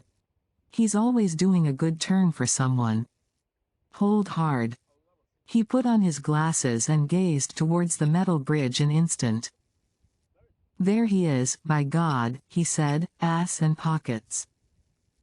Ben Dollard's loose blue cutaway and square hat above large slops crossed the quay in full gait from the metal bridge.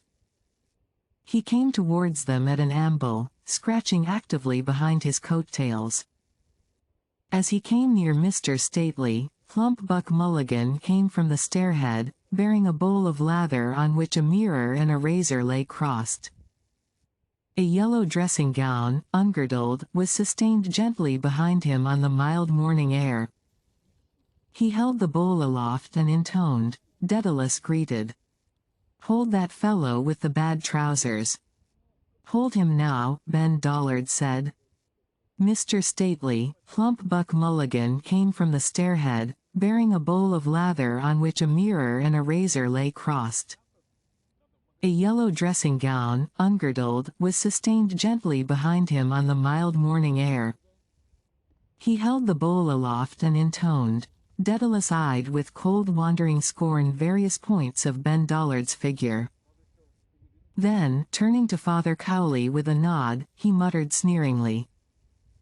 That's a pretty garment, isn't it, for a summer's day? Why, God eternally curse your soul, Ben Dollard growled furiously, I threw out more clothes in my time than you ever saw. He stood beside them beaming, on them first and on his roomy clothes from points of which Mr. Stately, plump Buck Mulligan came from the stairhead, bearing a bowl of lather on which a mirror and a razor lay crossed. A yellow dressing gown, ungirdled, was sustained gently behind him on the mild morning air. He held the bowl aloft and intoned, Daedalus flicked fluff, saying, They were made for a man in his health, Ben, anyhow.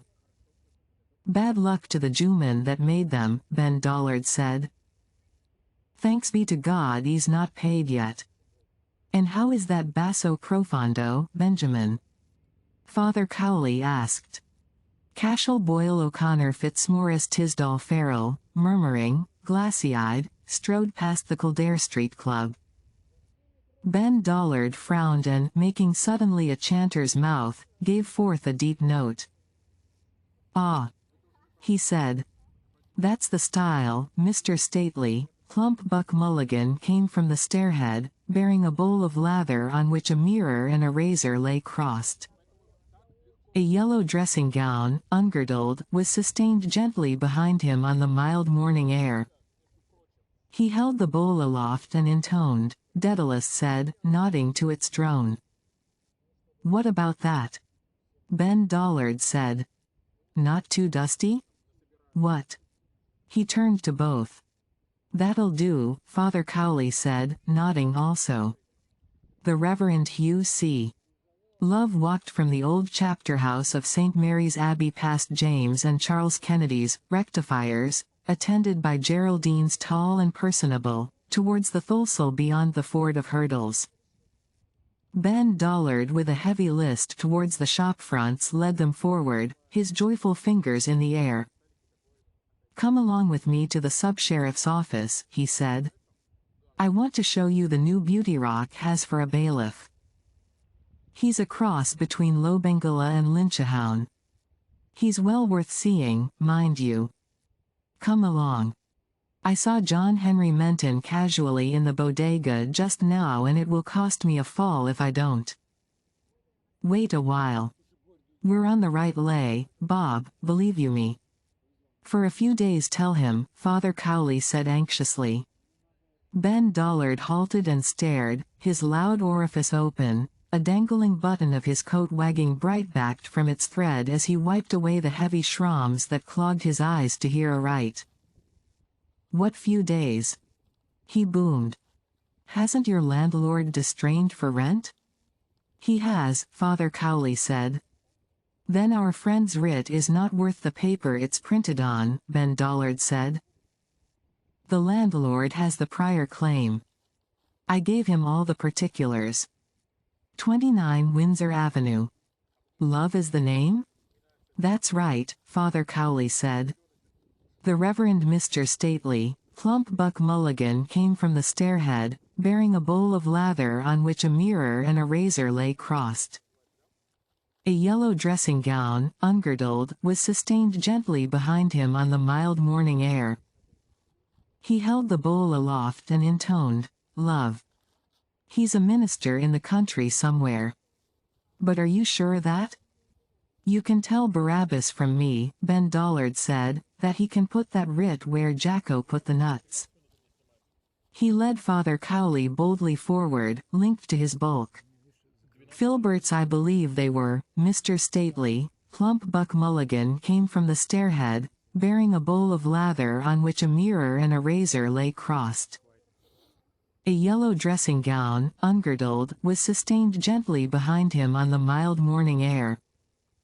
He held the bowl aloft and intoned, Daedalus said, as he dropped his glasses on his coat front, following them. "The youngster will be all right," Martin Cunningham said, as they passed out of the castle-yard gate.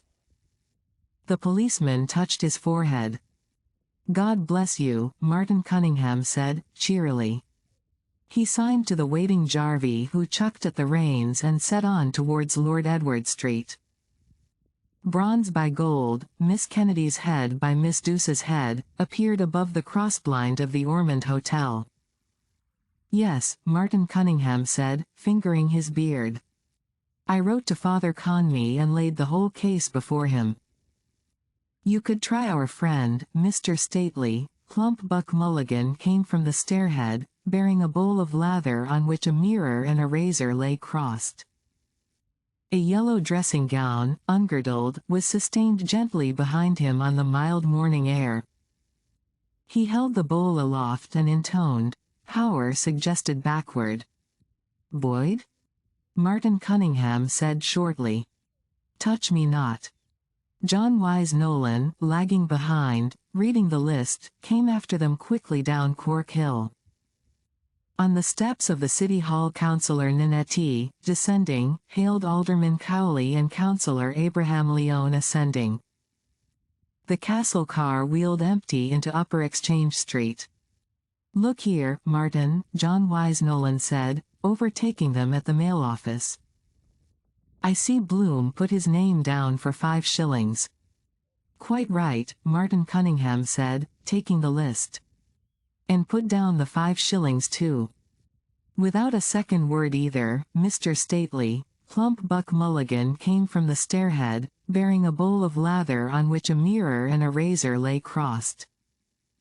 A yellow dressing gown, ungirdled, was sustained gently behind him on the mild morning air. He held the bowl aloft and intoned, Power said. "Strange but true," Martin Cunningham added. John Wise Nolan opened wide eyes.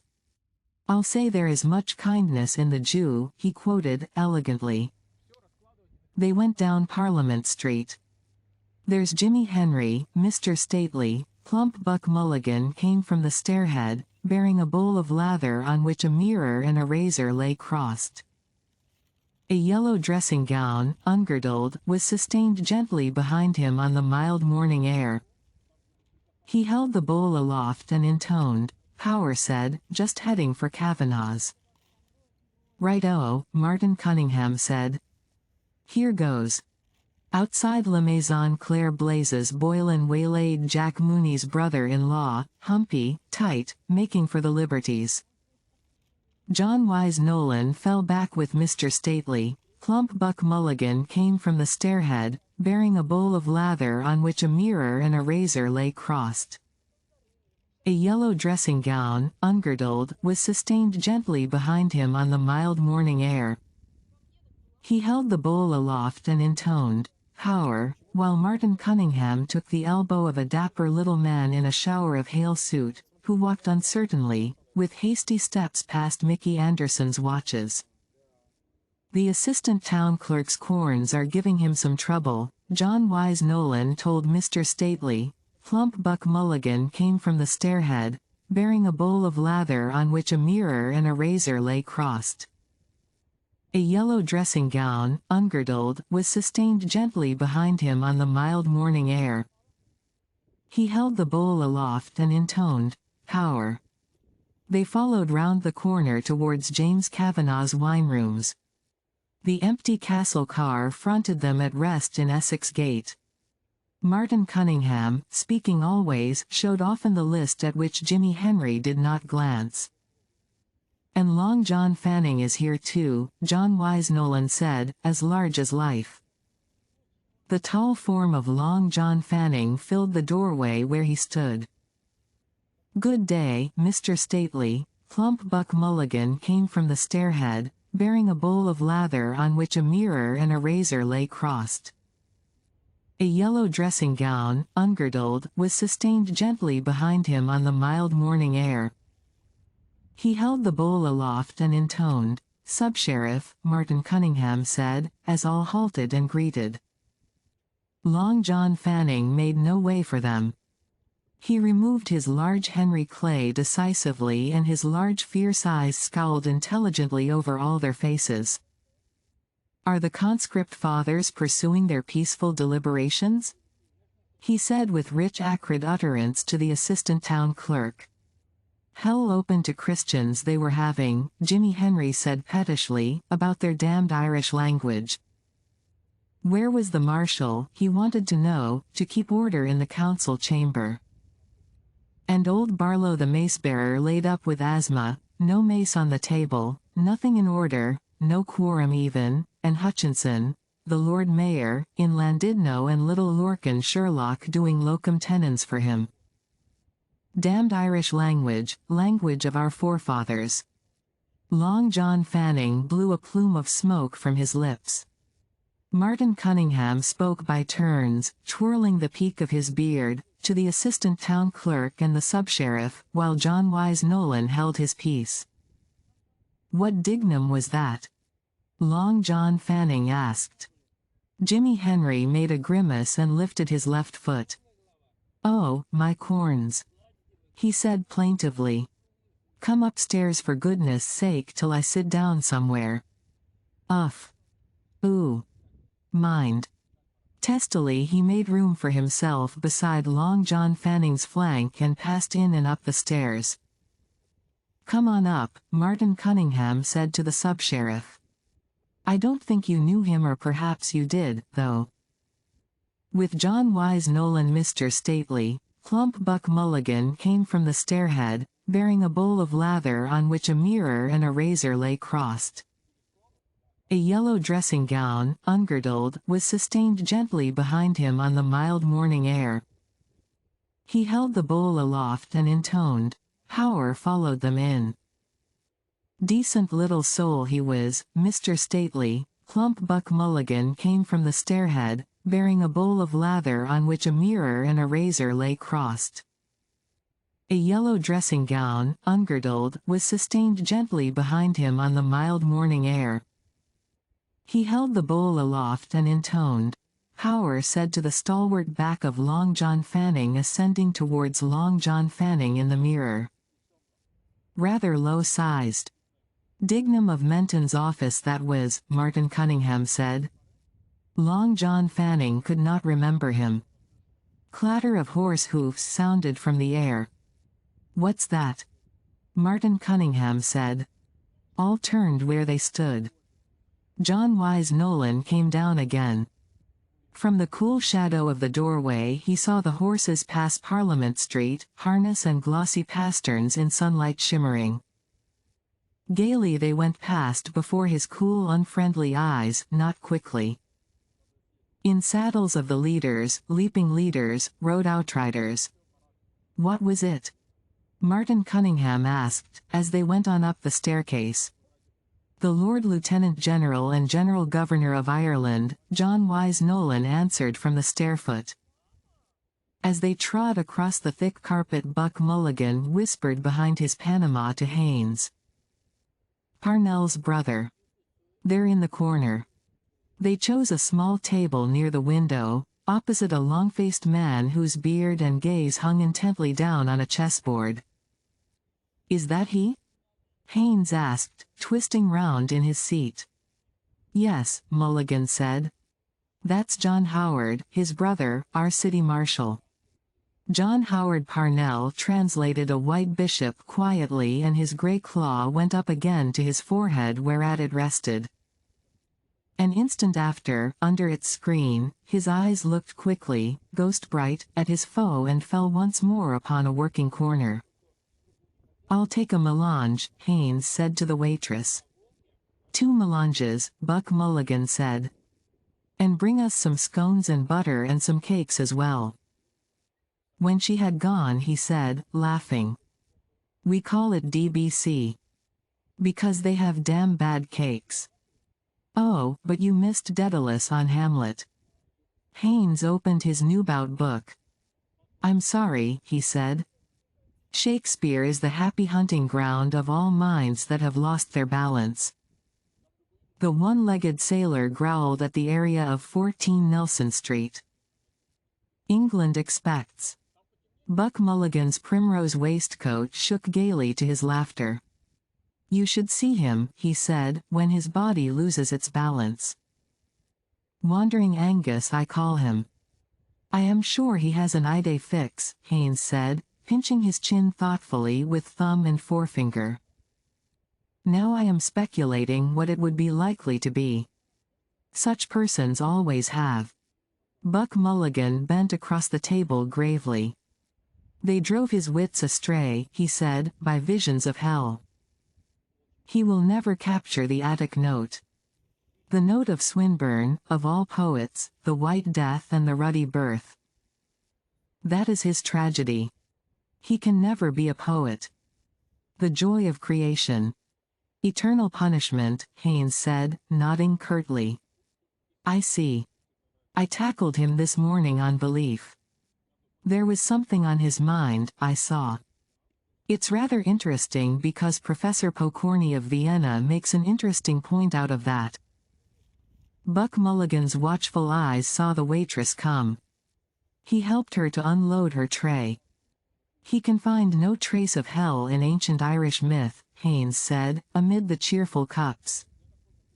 "The moral idea seems lacking, the sense of destiny, of retribution. Rather strange he should have just that fixed idea. Does he write anything for your movement?" He sank 2 lumps of sugar deftly longwise through the whipped cream. Buck Mulligan slid a steaming scone in 2 and plastered butter over its smoking pith. He bit off a soft piece hungrily. 10 years, he said, chewing and laughing. He is going to write something in 10 years. Seems a long way off, Haynes said, thoughtfully lifting his spoon. Still, I shouldn't wonder if he did after all. He tasted a spoonful from the creamy cone of his cup. "This is real Irish cream, I take it," he said with forbearance. "I don't want to be imposed on." Elijah, skiff, light crumpled throwaway, sailed eastward by flanks of ships and trawlers, amid an archipelago of corks, beyond New Wapping Street past Benson's Ferry, and by the 3-masted schooner Rosevine from Bridgewater with bricks. Almidano Artifoni walked past Hollis Street, past Sewell's Yard. Behind him Cashel Boyle O'Connor Fitzmaurice Tisdall Farrell, with stick umbrella dustcoat dangling, shunned the lamp before Mr. Stately.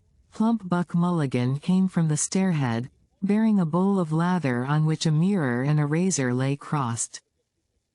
A yellow dressing gown, ungirdled, was sustained gently behind him on the mild morning air. He held the bowl aloft and intoned, "Lawsmith's House," and, crossing, walked along Marion Square. Distantly behind him a blind stripling tapped his way by the wall of College Park. Cashel Boyle O'Connor Fitzmaurice Tisdall Farrell walked as far as Mr. Stately. Plump Buck Mulligan came from the stairhead, bearing a bowl of lather on which a mirror and a razor lay crossed. A A yellow dressing gown, ungirdled, was sustained gently behind him on the mild morning air. He held the bowl aloft and intoned Louis Werner's cheerful windows, then turned and strode back along Marion Square, his stick umbrella dustcoat dangling. At the corner of Wilde's house he halted, frowned at Elijah's name announced on the Metropolitan Hall, frowned at the distant pleasance of Duke's Lawn. His eyeglass flashed frowning in the sun. With rat's teeth bared he muttered, Coactus volui. He strode on for Clare Street, grinding his fierce word.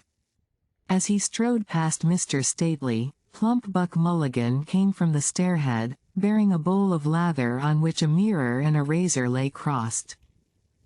A yellow dressing gown, ungirdled, was sustained gently behind him on the mild morning air. He held the bowl aloft and intoned Bloom's dental windows. The sway of his dustcoat brushed rudely from its angle a slender tapping cane and swept onwards, having buffeted the W.'s body. The blind stripling turned his sickly face after the striding form. God's curse on you, he said sourly, whoever you are. You're blinder nor I am, you bitch's bastard. Opposite Ruggie O'Donoghue's Master Patrick Aloysius Dignam, pawing the pound and a half of Mangan's, late Fehrenbach's, pork steaks he had been sent for, went along warm Wicklow Street dawdling. It was too blooming dull sitting in the parlor with Mrs. Stately. Plump Buck Mulligan came from the stairhead, bearing a bowl of lather on which a mirror and a razor lay crossed. A yellow dressing gown, ungirdled, was sustained gently behind him on the mild morning air.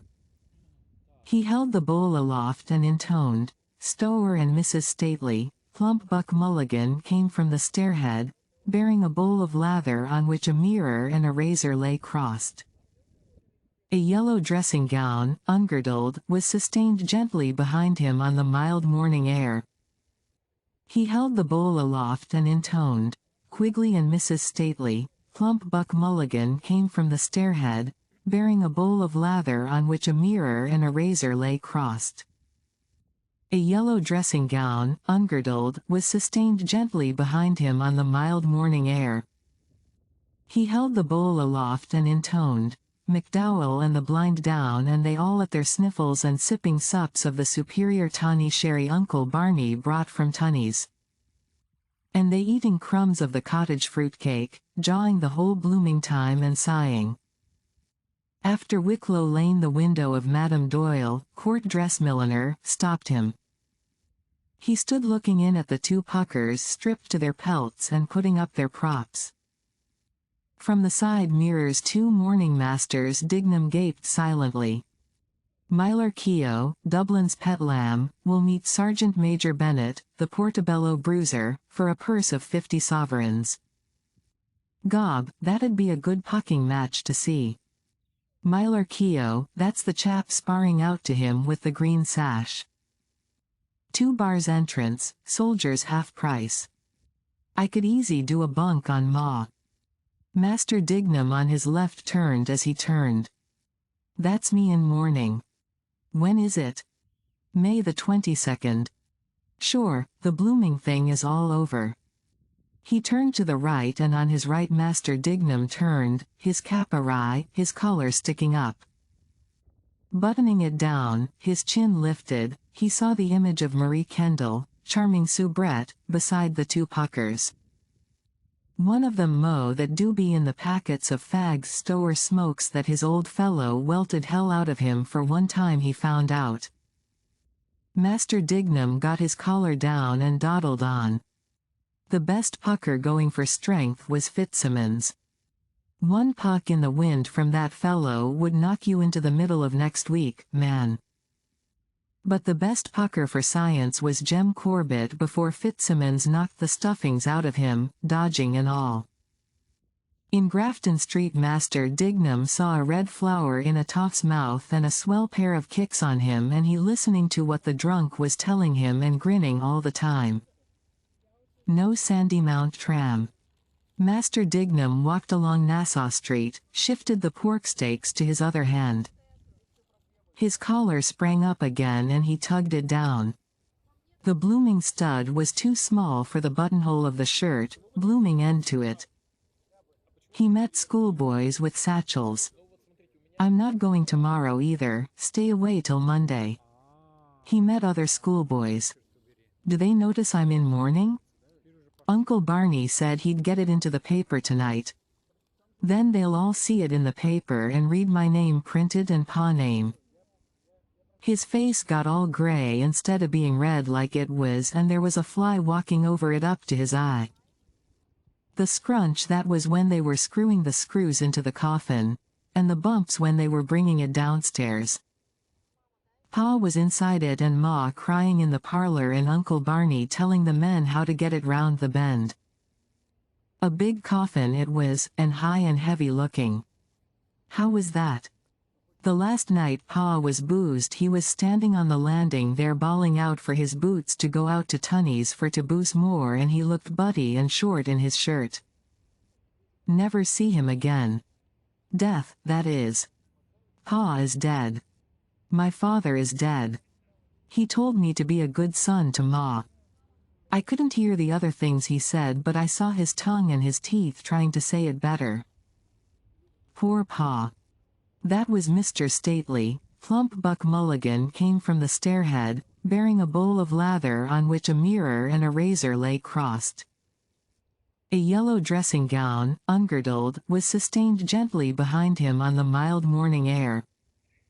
He held the bowl aloft and intoned, "Dignam, my father. I hope he's in purgatory now because he went to confession to Father Conroy on Saturday night." William Humble, Earl of Dudley and Lady Dudley, accompanied by Lieutenant Colonel Heseltine, drove out after luncheon from the Viceregal Lodge. In the following carriage were the Honorable Mrs. Stately. Plump Buck Mulligan came from the stairhead, bearing a bowl of lather on which a mirror and a razor lay crossed. A yellow dressing gown, ungirdled, was sustained gently behind him on the mild morning air. He held the bowl aloft and intoned, "Paget, Miss de Courcy and the Honorable Gerald Ward A. D. C. in attendance." The cavalcade passed out by the lower gate of Phoenix Park saluted by obsequious policemen and proceeded past Kingsbridge along the northern quays. The Viceroy was most cordially greeted on his way through the metropolis. At Bloody Bridge Mr. Stately, Plump Buck Mulligan came from the stairhead, bearing a bowl of lather on which a mirror and a razor lay crossed. A yellow dressing gown, ungirdled, was sustained gently behind him on the mild morning air. He held the bowl aloft and intoned, "Thomas Kernan beyond the river greeted him vainly from afar." Between Queen's and Whitworth Bridges Lord Dudley's viceregal carriages passed and were unsaluted by Mr. Stately. Plump Buck Mulligan came from the stairhead, bearing a bowl of lather on which a mirror and a razor lay crossed.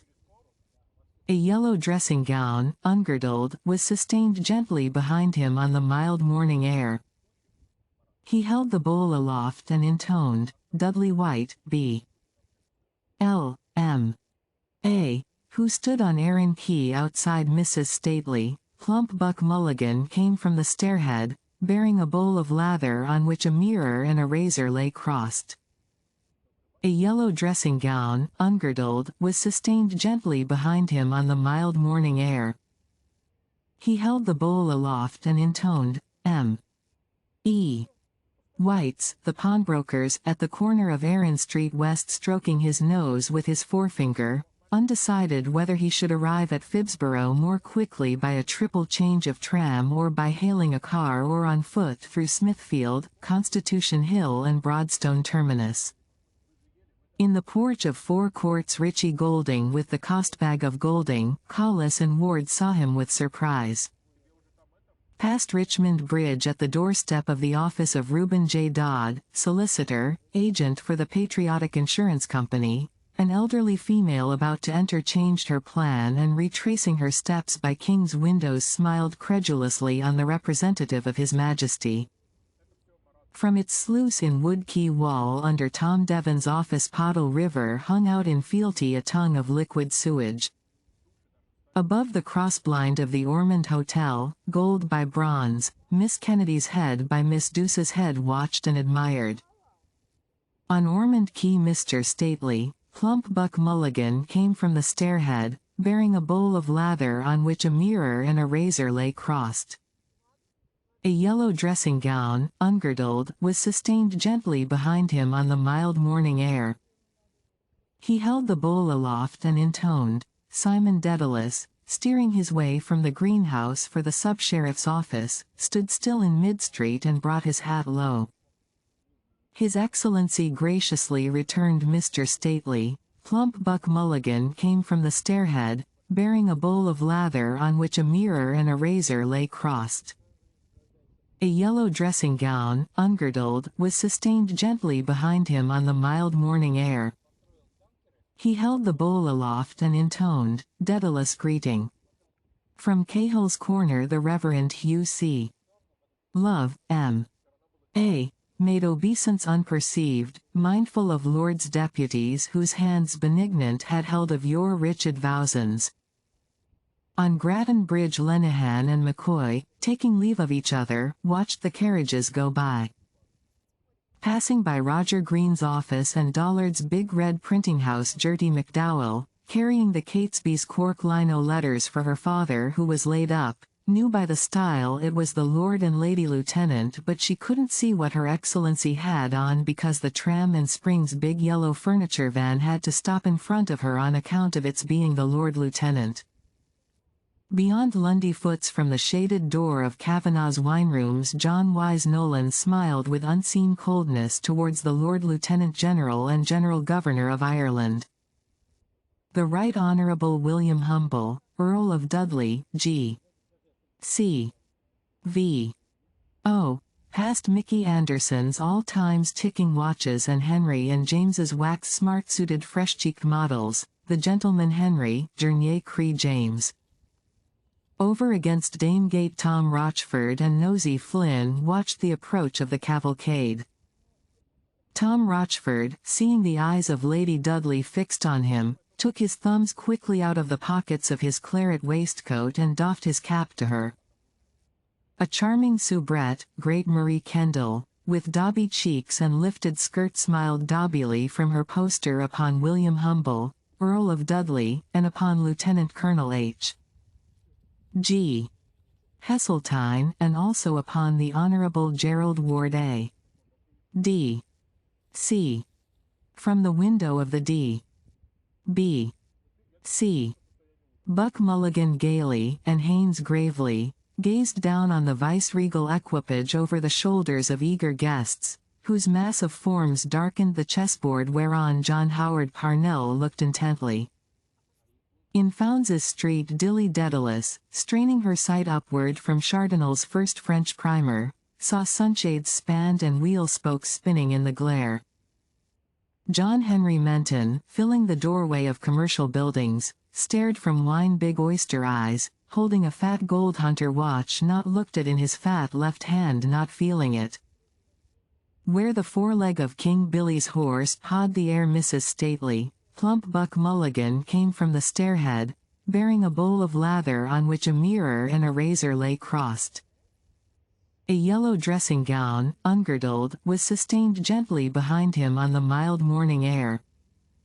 He held the bowl aloft and intoned, Breen plucked her hastening husband back from under the hoofs of the outriders. She shouted in his ear the tidings.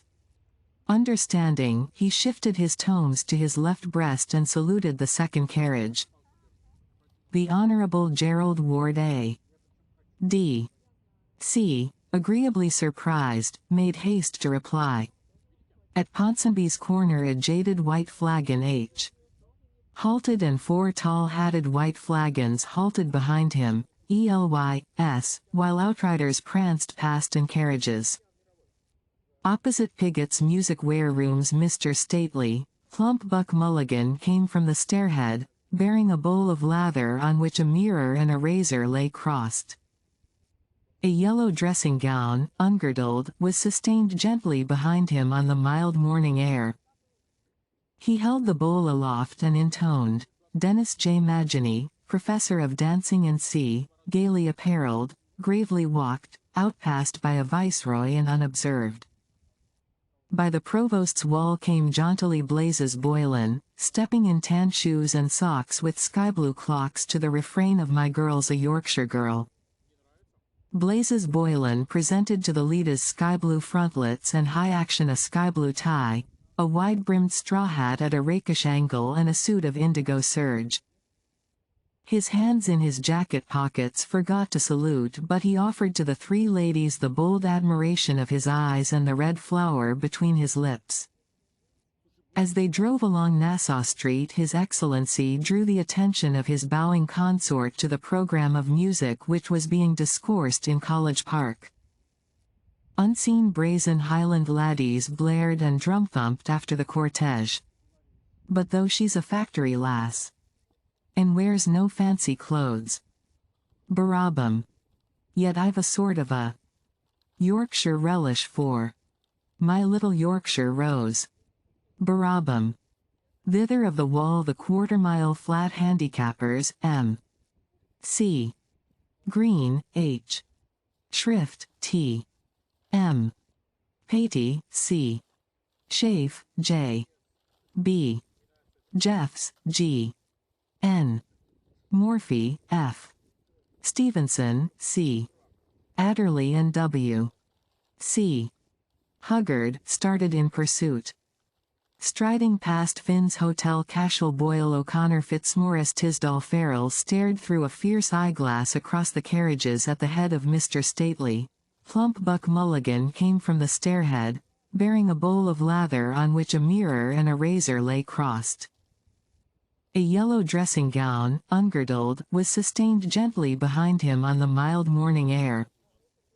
He held the bowl aloft and intoned, M. E. Solomon's in the window of the Austro-Hungarian vice-consulate. Deep in Leinster Street by Trinity's postern a loyal king's man, Hornblower, touched his tally-ho cap. As the glossy horses pranced by Marion Square, Master Patrick Aloysius Dignam, waiting, saw salutes being given to the gent with the topper and raised also his new black cap with fingers greased by pork steak paper. His collar too sprang up. The Viceroy, on his way to inaugurate the Mirrors Bazaar in aid of funds for Mercer's Hospital, drove with his following towards Lower Mount Street. He passed a blind stripling opposite Broadbent's. In Lower Mount Street a pedestrian in a brown mackintosh, eating dry bread, passed swiftly and unscathed across the Viceroy's path. At the Royal Canal Bridge, from his hoarding, Mr. Stately, Plump Buck Mulligan came from the stairhead, bearing a bowl of lather on which a mirror and a razor lay crossed. A yellow dressing gown, ungirdled, was sustained gently behind him on the mild morning air. He held the bowl aloft and intoned, Eugene Stratton, his blub lipsagrin, bade all comers welcome to Pembroke Township. At Haddington Road corner 2 sanded women halted themselves, an umbrella and a bag in which 11 cockles rolled to view with wonder the Lord Mayor and Lady Mayoress without his golden chain. On Northumberland and Lansdowne roads His Excellency acknowledged punctually salutes from rare male walkers, the salute of 2 small schoolboys at the garden gate of the house said to have been admired by the late Queen when visiting the Irish capital with her husband, the Prince Consort, in 1849, and the salute of Almidano Artifoni's sturdy trousers swallowed by a closing door. If you liked what you heard, please subscribe to the channel.